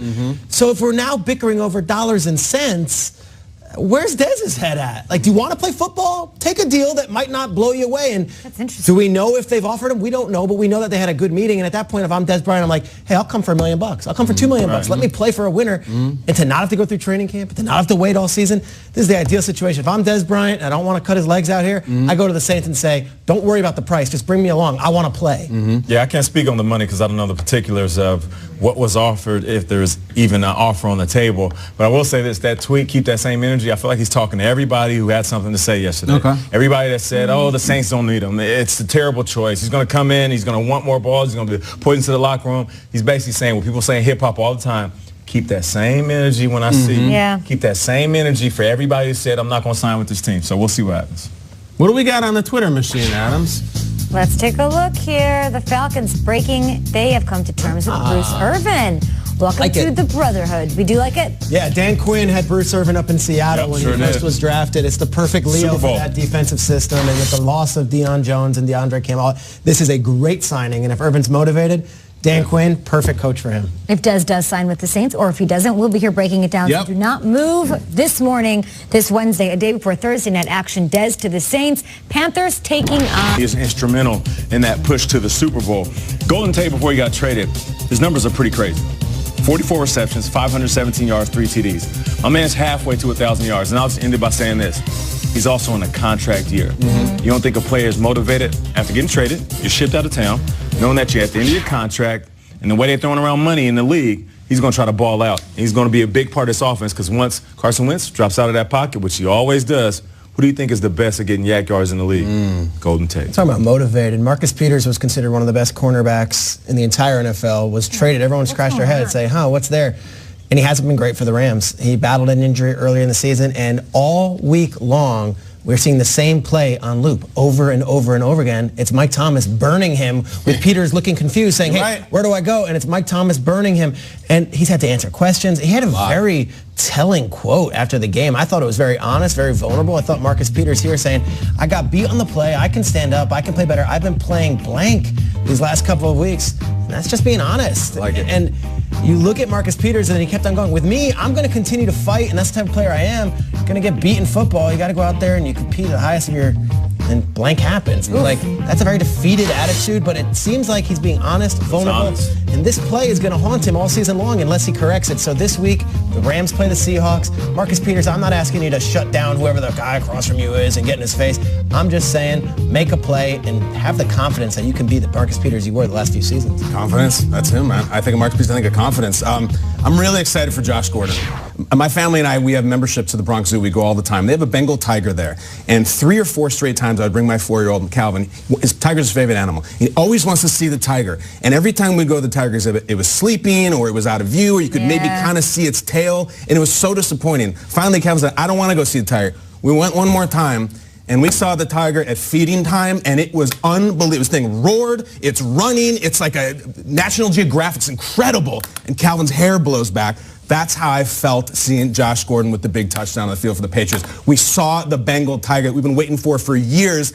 And the other thing I would like to see down the stretch, if number 10 keeps this up, I would just love to see a shot of every coach, every personnel man, every defensive player in the AFC saying, how the bleep did we let this happen? It is upon us. We should have stopped this from happening because their New England Patriots are in the Super Bowl or in the playoffs again with the Bengal Tiger, and it's our fault. It always ends that way. So shout out to the Bengal Tigers and shout out to Josh Gordon. I cannot wait to watch him this weekend. And they're playing who? The Titans? Look at that. How about Malcolm Butler? I would love to keep watching. You have to guard the Bengal. He has not had a great season. You're talking Marcus Peters. I mean, one of the worst cornerbacks in the National Football League right now is Malcolm Butler in a revenge game up against the coach who benched him in the Super Bowl. That's what I've got my eye on. Okay. All right, next up, it is that time of the season, gentlemen, when we get to talk about series playoff ins and outs. Which team needs a win the most in Week 10, Peter? The team that I think needs to win has nothing to do with playoff implications. To me, New York Jets need to win a game. New York Jets need to win a game because they looked great in Week 1, and then suddenly things just hit the skids. And if you're Todd Bowles and you're looking at back-to-back 6-10 seasons, and now you do it again, and they're on pace to have another 6-10 season, you don't get much longer of a rope than that. Yeah. So if I'm a New York Jets player, if I'm a New York Jets coach, I am saying we have the Buffalo Bills up ahead this weekend. It's either going to be Nathan Peterman, Josh Allen, or some version of Matt Barkley that no one has seen. The Jets need to win this game. If the Jets do not win this game, not only will the back pages be talking, but I think people around the league will be talking and saying, is it time to move on from what they've got currently going on there? Well, you want to talk, and I'm going to talk about the Dallas Cowboys. They're going to Philadelphia. I think they have 2 division games in the next 3 weeks. I think this might be the biggest stretch for the Dallas Cowboys in 20 years. Because if this thing completely falls apart, and you could talk about the coach getting fired and the coordinator getting fired. I don't know what Dak's future is if he doesn't. I'm talking about a full crumbling of the organization if this doesn't come right. However, you go to Philadelphia on national television and you beat the world champs in their house. All of a sudden, it's how about them Cowboys? Dak plays well. The offense clicks. This is a hugely pivotal game, not for the season, for the era, for the company. The Cowboys need it like they never have. Yeah, I'm looking at the Jags, man. I know I keep going back to the Jags. I just mentioned that Blake Bortles could have a better second half of the season coming up with Leonard Fournette being at running back. But when you look at the way they've been starting these games, in the first half, they've been outscored 67-6. You know, I think back to when me and my boys were hanging out in high school and we'd go out and the whole point was just to get a girl's number. And if you got one girl's number, if you got that first one, you got a rhythm and you were good. The rest of the day, you were fine. I feel like they haven't did that. They went up there and they're getting rejected every single time they start this offense. And this offense hasn't got going. This offense doesn't have playmakers. This offense can't get the running game going. So Leonard Fournette finally being back, helping out this offense, this could get things going. They're minus 11 turnover margin. Last year, they were plus 10 all of last season. Yikes. So these guys are getting rid of the ball and not starting the game strong. At some point, these guys got to look in the mirror, stop talking trash, stop saying stuff to the media, and start the game off fast. And not the defense hitting and flying around. Offense, you got to score some damn points. So I need these guys to go out and hit this team in the mouth. They're playing against a Colts, a team that they can beat. So after losing 4, you got to get right, man. Jax, you got to get right because if you want to be the team from last year, it's slipping away, baby. It's slipping away. Packers are at home against the Dolphins. If they lose this game, they're done for the season. They got to win this game at home. Must win, in my opinion. All right, hashtag GMFB. We'll be back after this with DJ Moore. The Panthers offense got tricky with the Bucs last week. World in Lower Manhattan. It is Wednesday, November 7th. Come on in. Tweet us at hashtag GMFB. What's going on, KB? I'm happy to be here. I love the studio. I love being downtown. I like looking out the window and seeing the Statue of Liberty. It's absolutely incredible. Give us your weak, you're tired, you're huddled masses. Yeah. Nate Burleson. My name's Kay Adams. And on that note, let's go to some breaking news that's going on with the Falcons. We'll kick us off with the lead block as they've come to terms with Bruce Irvin. So we went through waivers, unclaimed. They scoop him up. This is a team, Schrags, that is bottom 5 in the league in sacks. Yeah, and they can still turn the corner, and this guy can still turn the corner. Yeah. He can still play. The Raiders were shedding salary. They got rid of him. Bruce Irvin played for Dan Quinn in Seattle, was a star as a young player, has made those, and he's also a local kid. He grew up in the Atlanta metro region, so he's going back there. It's all perfect.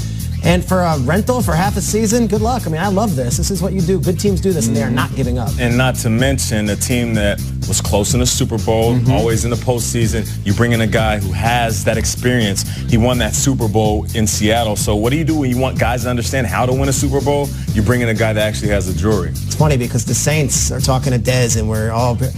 The Falcons are kind of saying, hey, let us drop the mic. We're going to make a play that actually we think this helps our defense and makes us a better team. Dez might sell us more tickets and might make more noise on Twitter, but Bruce Irvin can still play and fills a need that they have desperately down there in Atlanta. I was surprised the Raiders couldn't get anything for him in a trade, a late pick, anything. Surprised he cleared waivers. And then he tweets a few minutes ago, man, it's time. You can't put a price on the chance for me to play for my people in my city. It's bigger than money. Totally rejuvenated. Falcons were a 1-4 team. Yeah. I love what they're doing. I love Quinn. We love the Navy SEALs, carry the log, all that stuff. It's classic. I think it's a cool spot. Teams are making moves. They see the playoffs. They see the Super Bowl, especially the Falcons in their backyard there.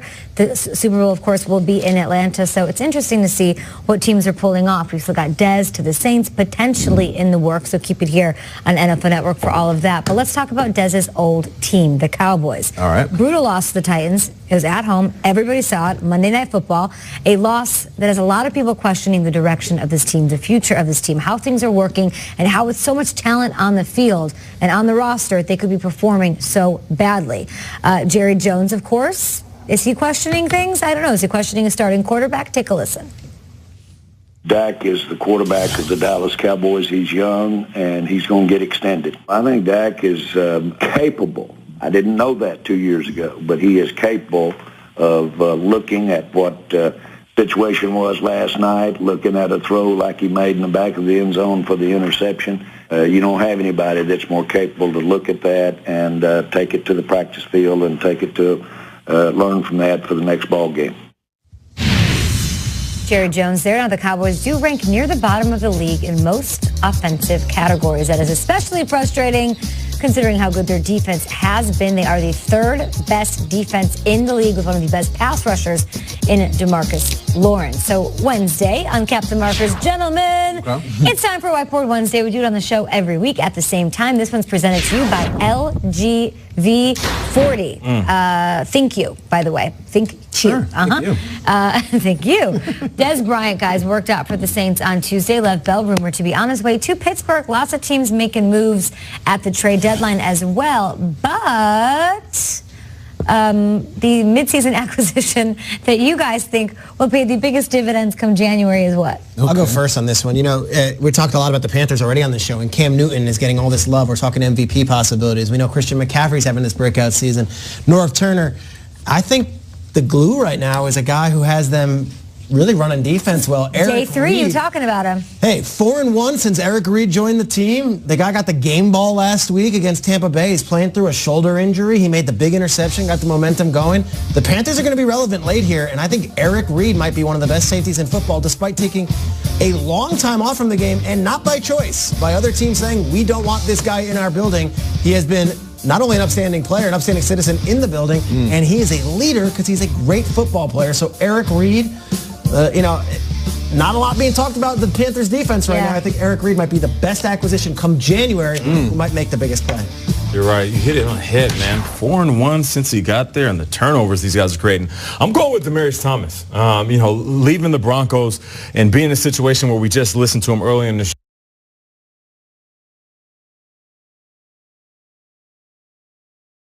Joe, and he's saying, I don't want to stir the pot, but everything that I brought to the table, they basically just shipped me out of town. And then right away, he has immediate impact. They get the ball in his hands. You know what I love about the screenplay? It's very simple. It's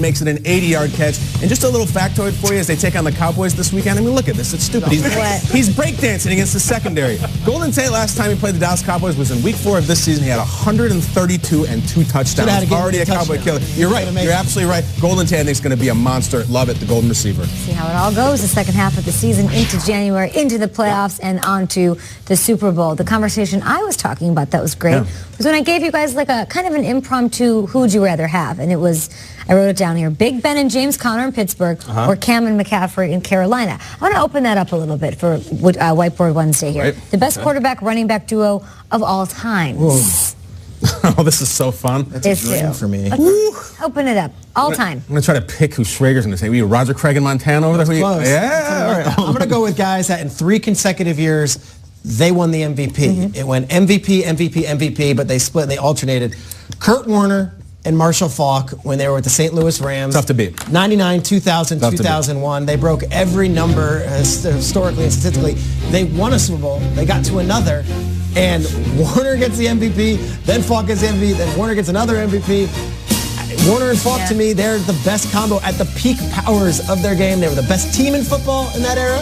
And they were the best 2, quarterback and running back. That's my pick. Hard to argue. Well, great minds think alike. Look at that. Put them up there, Nate. The high knees. Hammer, what was it, 1985? 1985, Montana had himself a great season. 27 TDs like it's nothing. But Roger Craig, though, one of my favorite running backs of all time, one of the more forgotten running backs, and one of the first to ever become the hybrid running back. Check him out in the backfield. These highlights are great. My man had 1,000 yards. You remember what David Johnson said he was going to do this season? Roger Craig did it in 1985. When it was just hand the ball off for 3 yards, when go. Every team was turning around to hand the ball off to their running backs. He had 1,000 yards on the ground and 92 receptions. 92 receptions in the 85. In the 80s. That's like having a smartphone in the 80s. And he had 1,000 yards receiving. So what, he had 1,000 Twitter followers too back then? We used to do a drill in practice called Roger Craig's, named after him because of the high knees. Unbelievable. He was a beast. Love Roger Craig. But I'm just going to do this. I'm going to start, just give me this. Barry and anybody. Anybody you want. You can give me Scott Mitchell, Rodney Peete, Charlie Batch, Eric Kramer, Dave Craig, Bob Gagliano. I love Gagliano. Someone is handing it to 20.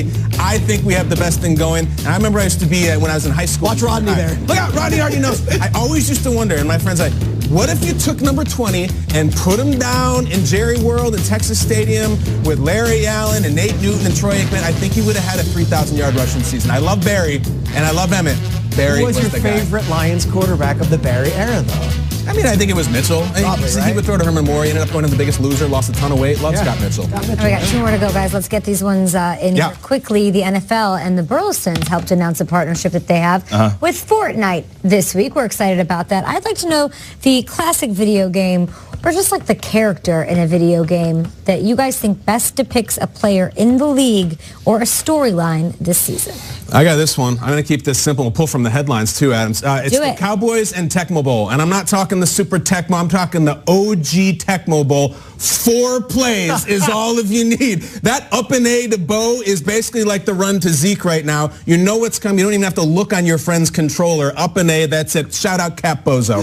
All right. For me, I love adventure-based games, storylines. And one of the best games to come over the last few years was Last of Us. And it was basically the end of the world. Yeah. And there's a few people left. Great graphics, great storyline. But it's Brady, Breeze, and Rivers. These guys are the OGs, the oldest in the game, still playing at a high level. But just think about the drop-off of age and guys playing at this level once these guys are gone. That's it. I know it seems like they're going to play forever, but we sure are going to miss these guys. No doubt. Last of Us, the last of On them. a very special whiteboard. What do you got, Peter? Rygar? No, it's funny you went that route. I was going similar with that one. I look at the 2018 Giants and what we expected. There's going to be so much fireworks and fun. And what we've gotten is the video game Pong. It's boing, change the game. Boing, boing, boing. And people were titillated by it. They loved it. We thought it was going to be Odell and Saquon and 50 points a game.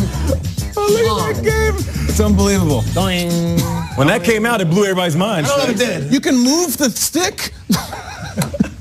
Giants. That's good. Ding, ding, ding, What else we got? ding, ding. Gotta love it. Last one here, guys. Patrick Mahomes. This kid just turned 23 in September. All right. 9 weeks into the season, we know he's one of the leading candidates for MVP. You made the case for him as chief political campaign strategist for him yesterday. So the last time a quarterback won the MVP at 23 years old, guys, was Dan Marino back in 1984. Okay. Dan won it back then. The most 1984 thing that you guys can think of is what? All right, George Orwell. No, all right, let me get Big this. Brother. Right. All right, there's a ton of things that pop up. I think Gremlins is one of my favorite movies. That was really 1984, but there was nothing like the video Thriller. This is one of the best music videos. Ooh, that was 84? That was Came out 84. in One of the best music videos of all time, man. Mike Jack and Thriller, that red jacket with the zippers. Oh, it was amazing, man. Still to this day, kind of scares me a little bit. Vincent Price, the popcorn GIF, it all comes from the Thriller video. I'm going with another musical talent, Cyndi Lauper. Talk about it. Girls This just is want to have fun. 1984 to you? 1984. Girls just want to have fun. That's all they do. She won every MTV, VMA award, and that's her with Dr. Ruth, guys. Oh, this is a great If you want the picture. most 1984 picture ever, that is Cyndi Lauper and Dr. Ruth, and Dan Marino sit right in the middle of them. That was 1984 to me. That is the image. Look at those girls. They're having fun, right? That's what they do. Time after time, Kyle. Captain Lou Albano in Captain the video. Lou in the All right, video. that's tough to Yeah. follow. But in the summer of 1984, the hearts and minds of America were on a 16-year-old young lady from Fairmont, West Virginia, who conquered the world by the name of Mary Lou Retton. What? Gold medal, the America's sweetheart, America's champion. Look Wheaties at box. this picture. We got Doug Flutie on the left, Bob Hope on the right. She was on the cover of SI. Only you, Mary Lou. Can anyone at this table, knowing the zeitgeist, tell me what Bill Murray movie did Mary Lou Retton cameo in? Ooh. Anybody? Meatballs? Incorrect, Peter. I disrespect that, by the way. I think I know where you're going. Yes, anybody? Oh. Mary Lou Retton played Tiny Tim in the movie Scrooge. Oh. She's doing backflips on the set of the show. Mary Lou was right. everything in 84. She had a Wheaties was- box. Wheaties box. She had everything. It was like, man. it was, yeah, she was everything. National treasure, Mary Lou Retton. Still it. to this day, big Still to Mountaineers this day, fan. I know. You win that round. Thriller. I'll take Thriller. Thriller. I'll take Thriller. Yeah, Cyndi Lauper, that was 1984 to you? I didn't know Incredible. we had winners in this game. Michael Jackson didn't win no gold medals, Just but he had the excited. greatest video of all time. Love that. Coming up next on Good Morning Football, he played for the first game with the Cowboys on Monday night. He made it into the end zone early. Football, thanks for hanging out with us. Let's throw it out to Will Selva to get an update on everything going on. Bruce Irvin signs a deal with the Falcons. What else is happening? All right, thank you, Kay. Well, from third stringer to a primetime win to being verified at halftime by Twitter. It has been quite the magic carpet ride for Nick Mullins, and his improbable journey is continuing with a second straight start. That's right, Mullins will be under center for the Monday night game against the Giants. He earned the opportunity with a surprisingly effective performance in a 34-3 blowout against the Raiders. He was 16 of 22 for 262 yards and 3 touchdowns. He finished with a passer rating of 151.9. As for his opposite number, Eli Manning, Giants head coach Pat Shurmur confirming Manning will indeed be starting against the Niners, but stopped short of guaranteeing anything beyond the Week 10 start. Manning has just 8 touchdown passes compared to 6 INTs this season and has been sacked a league-high 31 times. Well, some concerning news for the Chiefs. According to NFL Network insider Ian Rappaport, wide receiver Sammy Watkins dealing with pain in his foot after Sunday's game, had an MRI, and while it's not a serious injury, it may impact his status for Sunday's game against the Cardinals. Rams cornerback Aqib Talib joining NFL Total Access on Tuesday and saying he's feeling good after undergoing ankle surgery and expects to be ready to play after Thanksgiving. Talib has been out since Week 3 and is eligible to come off IR in Week 13. And the Rams secondary can certainly use his presence there. My work is done, but now we look ahead to Thursday Night Football.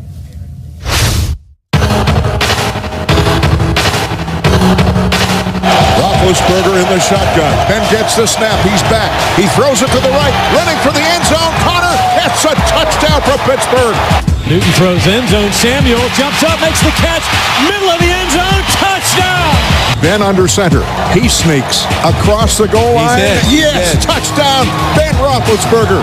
Newton backs up, fires end zone. One-handed grab. Are you serious for the touchdown? Good throw by Newton. Beautiful. So that was Cam going deep to Greg Olsen and then Big Ben running it in. Is that what you just saw? Yeah. Welcome to the NFL. Huge Thursday night matchup on the horizon. Big Ben and Superman facing it off in Pittsburgh. James Conner crushing it. We've got you covered on both sides of the ball all week long. So for how the Panthers plan on stopping the running back for Pittsburgh, here's Tiffany Blackman. Hey, Kay, when it comes to James Conner, Panthers linebacker Thomas Davis said he is playing lights out and that he's making everybody totally forget about Le'Veon around there. And fellow linebacker Luke Kuechly, he called Conner a beast. Conner has 4 straight games with 100 rushing yards, and he's second in the league in yards from scrimmage. But not only do the Panthers have to handle him, they also have to deal with the Steelers' 2 longtime offensive playmakers in Big Ben and Antonio Brown. And they are hoping that corner James Bradberry can disrupt their connection. Bradberry is coming off of what Coach Ron Rivera called his best game of the season in that win against the Bucs, where he held receiver Mike Evans in check, and they're hoping Bradberry can make another big impact on Thursday night. Okay? Cannot wait for this game tomorrow on NFL Network at 8 p.m. We've got you covered until then, bringing in Aditi Kinkhabwala now, who's with the Pittsburgh Steelers all week long. As we're sort of still on Le'Veon Bell watch, you just heard from Tiffany how they plan on stopping James Conner. How much of a factor has the Steelers' offensive line played in all of their success this season? I know James Conner daps them up regularly. Okay, it has been massive. But before we talk about the offensive line, let's talk about the lines out here, because we're getting the field ready. Well, not we. I mean, they're not letting me do it. But Billy, John, Nolan, Chris are out here. They're painting the lines on the field. No one's played on this field for 2 weeks. They use 40 gallons of paint. This whole process takes about 6 to 8 hours. They use a stencil just so nobody messes up. And tomorrow night, if there is any 4th and inches situation and something looks screwy, we get to blame them for it. So now, the offensive line. Mike Tomlin, when he was asked about James Conner, he said, look, let's not forget the offensive line. And this is a group that has been together for pretty much 3 years, 4 years. It's a group of 7. And Mike Tomlin, the lineman, offensive line coach Mike Munchak, they've all talked about the continuity being such a key here. Now, Mike Munchak is a Hall of Fame offensive lineman himself. This unit here feels he's the best offensive line coach in the country. And when I talked to left guard Ramon Foster about what makes Munchak so special, he told me yesterday that he really does things that are very specific to each player. He plays to every player's strengths, and he also takes everyone's opinion. Foster said it's not just during the week, that this team will actually be on the sidelines mid-game. Munchak will gather his linemen and say, okay, guys, what do you like? What is working? And obviously, that is all connected to what James Conner has been able to produce. Of course, I'll leave you with this one last thing, Kay. This line loves James Conner. They've been talking up James Conner before anybody else. They're certainly taking a lot of pride in Conner. And as right guard David DeCastro told me, we love blocking for a player like James Conner. Ooh, Lev, are you listening? Somewhere out there, he said farewell to Miami. We do not know where Lev is, but hopefully he hears that. Thanks so much, Aditi Kinkhabwala. We'll talk to you leading up to this amazing matchup. Welcome back to Good Morning Football. All week long, we're showing off the superstars, the playmakers, the highlight reels, yada, yada, yada. We like to shine some light and give some love to the unheralded guys. We call them underappreciated storylines. And Peter, it's time for you to add yours. Thank you, Kay. Yesterday, I waxed poetic on the Kansas City Chiefs. I'm going to go with their division rival today, the L.A. Chargers. The Chargers are 6-2. They are winners of 5 straight games. That's great in itself. But the fans outside of Laguna Beach and Carson and Marina Del Rey know just how insane the Chargers' current road trip has been. When the Bolts played Denver in the StubHub Center in Week 11, it will mark 41 days between games in their home stadium. I repeat, 41 days between games in their home stadium. And it's not like they've been playing games in their backyard or just in the division. Just how insane is this current road trip that they're on? Well, they have been to Cleveland. They stayed there for 5 days. They then flew to London, flew 15 hours back to California, immediately went on the bye, then went to Seattle, and they are now headed to Oakland this weekend. So I reached out to my guys, Josh and Brock, in the Chargers PR department. I said, guys, let's do a little math. What do we got here? They said 41 days, yes, but what does that really mean? It also means approximately 39 hours on the team plane as a group. 39 hours on a plane. On a plane? On a plane. Just plane rides. Just time in the air. 39 hours. It also means 13,773 miles of travel between those two games in LA. It means 55% of the distance of a trip around the world, those 13,700 miles. You can go to the moon. 5% of your trip to the moon is 13,000. That's true. That's true. I did the math. My man, they kick you up to platinum? You should see Brock in the Chargers PR department. Brock is just, he's cranking numbers. Oh, way to go, Brock. The crazy thing, though, is despite having over 22 nights in the hotels together, 22 nights in the hotels, and more road trips than you and your college buddies ever dreamed of taking back in your undergrad days, they're undefeated during the stretch. They haven't lost. They've seen the world. Literally, they have seen the world. They've been to Cleveland, Ohio. They spent time on Baldwin Wallace College. They were in London. They went to Wembley. They saw Seattle. They did the 12th man thing. They went to Oakland this weekend. And they are still winless. They still have not lost throughout this entire stretch. So what's it say about this group of men that they have spent this much time away from home, this much time together away from home, and this much time without a loss? Means the LA Chargers have something pretty special going on. And dare I say it, this season could be pretty special too. The LA Chargers, you want to talk about a galvanizing trip? Yeah. Watch out, baby. The LA Chargers, they've been already through it.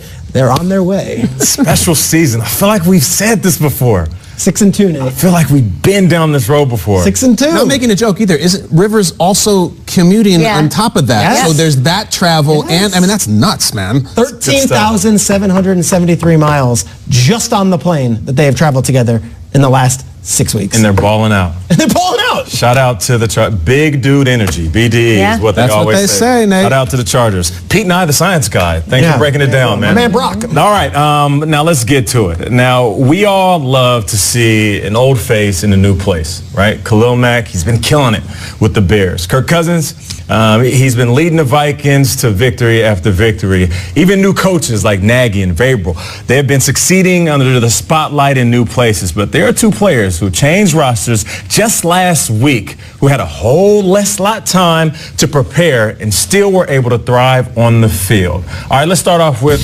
Amari Cooper, right? He was traded for a first-round pick. First game with the Cowboys Monday Night Football. What did he do? He hauled in 5 catches for 58 yards and a TD. He didn't get the win, but he made an immediate impact right out the gates. Then there was Demaryius Thomas, right? Let's stir this thing up. Traded from the Broncos, facing his team the next week, right? Revenge game better than Kill Bill, John Wick, and old boy. 3 targets, 3 receptions, 61 yards. Not to mention, him and his Houston boys, they got that dub over Thomas's former squad. Now listen, I tell you all that to tell you this. It's not easy to pick up a playbook and fit right in. I went from a system where it was based on purely numbers going to another system where it was specific vernacular. The same play, numbers versus wordplay. Some playbooks, you pick it up right out the gates, it look like straight up hieroglyphics, and I am not exaggerating with it. You can open it up and you don't know exactly what you're looking at because your mind is stuck on everything you've already learned. Now, the thing about these guys that gets me the most is that they fit in right away and made an impact right away as fast as they did is something that we have to talk about. Now, listen. I'm sure that this is just the beginning of standout performances from these individual players. So you can say that it's a decent start and it's going to get even better. But my underappreciated storyline goes out to these individuals that not only got shipped away from the squad that they called home in a place where they were rooted, but they went and made an immediate impact just like that. So shout out to Amari Cooper. Shout out to Demaryius Thomas. Oh, and we get another guy who was traded, Golden Tate, who had himself a week off, and he's going to make immediate impact as well. So my wide receivers, I see you, man. It's not easy, but I appreciate you. It's crazy. Like, we're in this new studio. Like, we have, gaffes all the time, so we're just getting used to it. They don't even have that. They can't afford that with a team like the Cowboys or even like the Texans who are on fire. They have to leave their homes. Like, I can't even imagine, like, who's packing up my stuff? There's a million other distractions. Well, how, am I leasing my place out? Did I buy a place here? What does that look like? You just have to leave everything behind and seamlessly try to fit in. Look at us in a new studio. It's not that easy. In the playbook, Nate, that's so interesting. So give me, if you can, just humor us, an example of what one play would be called in a numeric system versus another one in maybe one where there's a lot of wordplay in it. Well, right out the gate, you can go with slot right 989. And that's just basically going to be 9 routes on the outside and 8 route, which is your bender seam route. A lot of tight ends and slot receivers run that. And then you can go on a different system, and that slot right will be called train right. And then that 989 could be called all go. It could be called all nice. It could be called something different depending on the week. If you're with a system like a coach who wants to be creative and doesn't want to give that away. It could be called Elvis. They can change the name of the play depending on the week you're in. But what's frustrating is when you go to a team that has the same word, but it's a different play. And that's what it is. You can go one team when Detroit is a slant route with a flat route. And then a team like, well, we call Detroit something completely different here. And you're going to have to drop what you thought you knew and learn a new system. One thing to have a whole offseason to learn it. Not to mention the whole time you're thinking about, all right, what about my wife, my kids? Yeah, they're going to school, and I got to pick up these bags, and I got to make sure that they're okay because I'm concerned about them, but I'm also concerned about myself. I got to make sure these fans know that I'm real and I'm ready to play. Oh, I got to play football and score touchdowns. Yeah, against my old team. Yeah. Right? Rid of me in my same town. Team help you in that quickly? Like, are they finding you a new place to live? Is that what happens? Everybody does, everyone kind of comes together. The NFL together? provides a concierge service, and then there's people within the organization to help you as well. Wild. Wishing them tons of success in the second half. Join us on Twitter, everybody. Hashtag GMFB. We're all waiting for that Dez deal. Have you seen, has it happened yet? Nothing. I'm refreshing. Keep it here, I promise, for his Western Pennsylvania roots and his blue-collar toughness. But Bill Cowher now has a new home and a softer side. This Friday, the critically acclaimed NFL Films original series, A Football Life, shares the story of Bill Cowher. Take a little sneak peek. That's what I'm talking about. That's what I'm talking about. Coach Cowher started that physical mindset, taking no from anybody. He basically just told me I could have babied you and coddled you, or I could have been tough on you. And I decided to go the tough route. We still got to play a lot better than we did today. I love football, but my football life has been as much about family as it's been about football. World champions, Dad! A Football Life, Bill Cowher, presented by Sprint. You can see that Friday at 8 p.m. on NFL Network, a coworker of yours. It's my guy, very intense individual and loves the game and knows the game. Savant football. Can't wait to see that. I would just love to watch games with you guys one Sunday. That must be so fun. It is. And he has a great sense of humor, that guy. On CBS. You know who else has a great sense of humor? Who's that? Will Selva. Let's say hi to him. He's in the newsroom in LA. Thank you. Ooh, Kyle's saying, eh. Will's the funniest guy on the show by far. Yeah, now you're coming around. I was going to say, you don't want to be on the other side of a Cowher shower, though. I know Nate's been probably on the other side, but oof, you don't want to be there.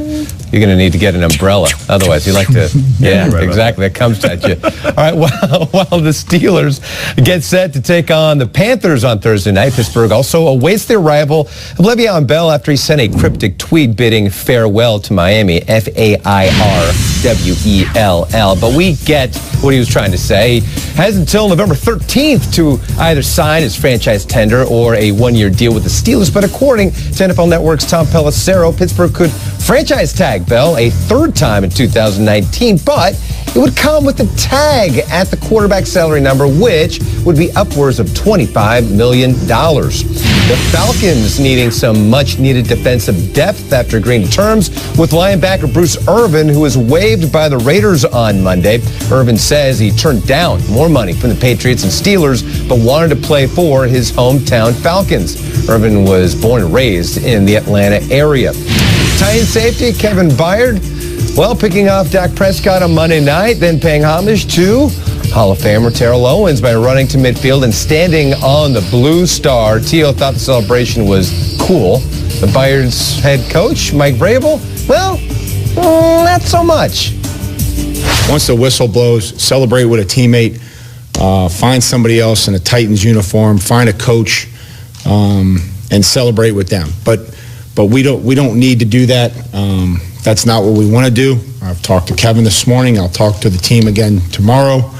And that goes for a lot of guys. Like we're not. That's not what I want. And if that's what they want, we see it very differently. Cowboys corner Byron Jones had said you overstep the boundaries when you step on the star.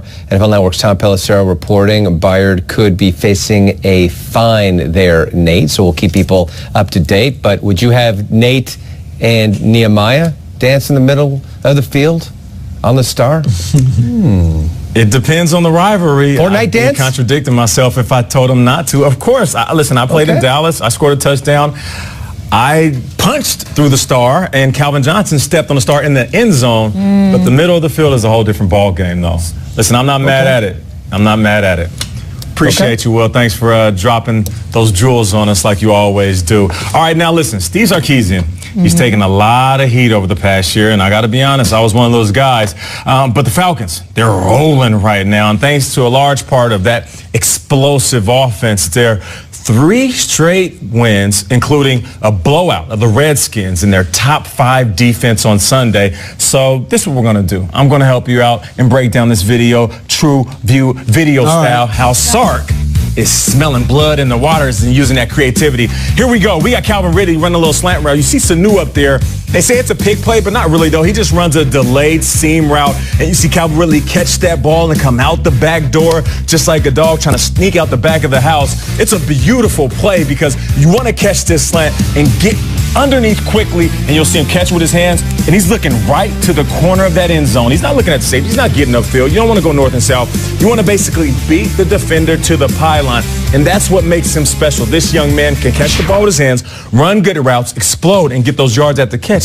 That's 7 TDs for this guy in his rookie season. So Ridley can get 7, and yet Julio...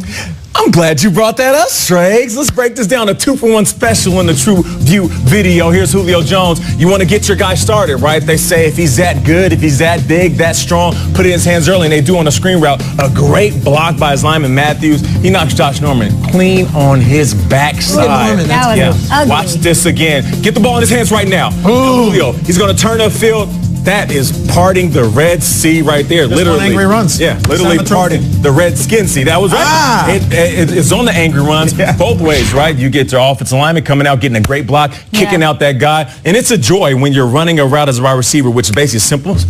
Screen route, you catch the ball, you see your big dog, you guys lock eyes, you know where he's going. He's about to blow this corner up. As soon as you face and you see nothing but green grass, you know, it's just like when you're driving a car on the freeway or on a highway. Green means go. So he saw that green, and he went and scored the touchdown. So that's your True View video, 2-for-1 special style, Calvin Ridley and Julio Jones. Ridley and Julio Jones. And in the meantime, Tevin Coleman's running for touchdowns through the air and on the ground. The Falcons looking alive. Tomorrow, it's the Panthers, their division rival, taking on the Steelers. Both teams trying to make waves as we sort of like, not the playoff picture set, but things are starting to fall into place, and it's messy in both conferences. It really is. We'll be back after this on Good Morning Football. That's low-key, that's so disrespectful to me because I don't put so much into this game, but you want me to come out for a rookie. And I ain't got nothing against him because he's a great player. He's a great player. I love Deshaun Hamilton to death. And when I noticed that, I was like, man, I'm just out here just to be out here, bro. It was tough. It was tough. I appreciate the candor from Demaryius Thomas, right? Obviously not thrilled with the way the Broncos handled things in his exit, but I feel like there's a lot of grief given to these front offices, and it cannot be easy for them to have to make these decisions and handle everything and consider everybody's feelings when they make these business decisions. So I ask you guys, if you could join one team's front office for the rest of the season, maybe after the season, however you guys want to take it. And I'm going to limit it to losing record teams. Teams that are losing, that might need a little KB in there to spice things up and flip some tables. Which squad would you join and why? All right, first let me jump in and say, Demaryius, I see you and I hear you. I can appreciate a guy being honest like that because we don't get that side. I think fans... I heard him talk his whole career. Yeah, fans want players to get traded and just shut up. All right, what happened? We want to know what happened. I love it how he starts off the conversation. I don't mean to stir the pot, but let me go ahead and tell you what happened. Very stirred. It's hot, baby. But listen, to answer your question, Kay, losing record, what staff would I love to join? I say the Oakland Raiders. And I know they're playing terrible, right? The 1-7 record. They're not putting up points. This team is one of the worst in the business. The league low in sacks and not doing anything on offense, on defense. But the future is so bright for me. Really? When I used to go to L.A. all the time and working in L.A. and being there for a few days at a time, I would kick with a group of guys, big businessmen. They make football money look very small. They would always fly to different locations, always Vegas. Nate, you want to go to Vegas? I want to go to Vegas. And I would say, nah, I don't feel like paying a last-minute flight to go to Vegas. And they would say, Nate, you want to just hop on a private jet? We'll take you to Vegas. And I'm like, so you're saying I can hop on, catch a ride, I don't have to pay for anything, and then I can enjoy the fruits of y'all labor in Vegas? That'd be like joining the Raiders staff because Is I that get right? to hop on this private jet, this plane ride. They're going to go to Vegas, and moving into Vegas over the next couple of years, they're going to have 5 first-round draft picks. So for me, it's the Raiders and what they're going to become. I can help them build to the future and get on the train before it takes off. I love that Nate's friends have private jets. Mine are bickering over who's paying for the ride-sharing app. There's 5 guys on the floor at the Luxor. Then we'll meet at $12. We all get into Circus. We can all hang out. That's how it goes. I'm looking at the New York Jets because the Jets right now are a sputtering brand of football, but there's promise because they've got a quarterback that I think is going to be great, and that's the most important piece. They have the quarterback.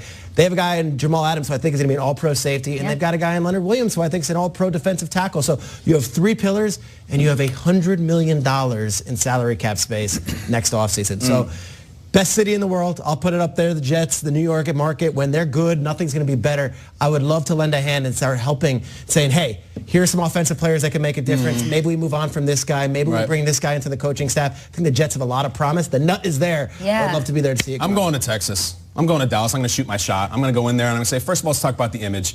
Enough of this America's team thing. Stop it. You're not America's team. That's from my parents' generation. It's from my grandparents' generation. That's tired. You're not America's team. And enough with the glory of the star and the helmet. That goes back to Staubach. Those 40 years ago. Tony Romo never won squat. Dak Prescott never won squat. Let's just do this right. America's team. Have you seen the Texans? I don't even know if you're Texas's team. Let's just get that out there. And we're going to sit down. We're going to watch some film. We're going to watch the Rams. We're going to watch the Chiefs. We're going to watch the Titans. We're going to watch the Bears. It's a copycat league. So start bleeping copying. Lastly, is there any way, just any way we could get a real GM in here? Let me just put the question out here. I know it's a family business, but if the family business is a bakery and you ain't selling any rolls, you got to bring in an outside person. There's a great segment called Schrager's Wants to Watch a Good Morning Football. He could probably set you up with something, meeting the job. You give them the tough love.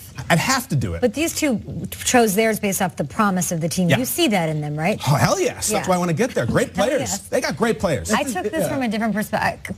Also promise. I'd be with the Giants immediately. Great market here in New York, and you have Odell, and you have Saquon, and you're going to have a top 5 pick in next year's draft. And if I'm joining a front office, it's because I want, to me, it's the draft. All I want to do is be in that room and see how it all goes down and be part of that process. And in the draft, it's really only really exciting when you're taking a quarterback, which hopefully they'll be doing this year. So just Trakes to see that process, like the nitty-gritty of the evaluation process of a quarterback, how that's going to fit. The Giants, that's the team that's going to have to do it. So is it Will Grier or is it Locke that everyone's talking about right now? One of these guys might end up here in New York City. If the Giants have a top 3 pick and do not select a quarterback, this city will go crazy. So you're right. To be in that process, and very good chance with Derek Carr already in Oakland and the Cardinals already having Rosen. It'll be them taking Giants the QB. Getting the first pick at quarterback. Ooh, love that. After this on Good Morning Football, the Kansas City Chiefs showed us they know how to celebrate a couple of weeks ago, but they're not the only defensive guys that know how to party. I'll tell you why defensive dances are the new end zone dances, period. Is it under a push? This is my under a push. Oh, good. I like it. I just said it, so I guess I don't even have to say it later. Plus, I went back home to the Windy City guys. I made pierogi with Zach Miller. You made what? Yeah, we did some cooking. Oh, that's awesome. Yeah. That's my guy, man. He is so tall. Yeah. It's unbelievable. So I'll share that with you guys after the break. That's my guy's man. The most connected NFL reporters in the business, bringing you all the latest breaking news on your team. Catch NFL Up to the Minute Tuesdays, Wednesdays, and Fridays at a new time, 1 p.m. Eastern, and only on NFL Network.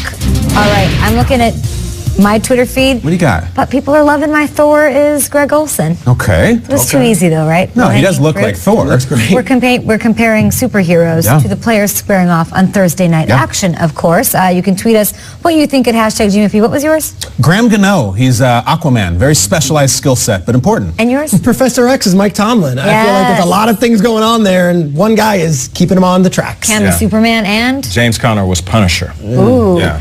Dark. Dark. Very dark. Very dark. I do like it as well. Peter mentioned Professor X, and I just start going like that when I see the X. You know what I mean?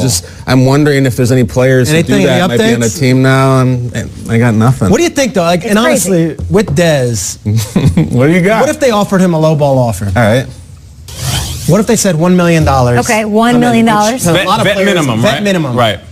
Is it not in Dez's best interest at this point to show the rest of the league for the future of his career? Get a ring. To just go for it and, like, you know, money, he's got money, but do you think, Nate, I'm not a player. To me, you're assuming it's money. Maybe they didn't like how he worked out. It's one of two things. They didn't like how he looked physically, or he wants too much money. And it's week 10. Are you going to join the league or not? This is not early. It's not visiting Cleveland in the preseason, and it's also not Cleveland. It's the Saints. They're turnkey. It's money or he can't play. It's one of the two. Maybe it's too much money for how he looked. I mean, like how he played. And here's the thing. The vet minimum is, say it's around $1 million. We're at week 10, so it's not even $1 million, right? Sure. It's prorated. So that's another thing we have to keep in mind. Now, it's one thing to say, I'll take whatever so I can play ball, bet on myself, and prove to the rest of the league that I still can play at a high level. Then it's another thing to say, all right, there's different individuals around the league that can't do a third of what I'm doing and are making a ton more. That's where, as a player, you feel slightly disrespected. I think it's easy for people to sit at home, even us. This isn't a shot at you, Shregs, but to say, listen, take whatever you need to take just so you can work and get on the field. Absolutely. But then in the American workforce, I get it, dude. People work downtown in cubicles all the time, and they fight for every single dollar.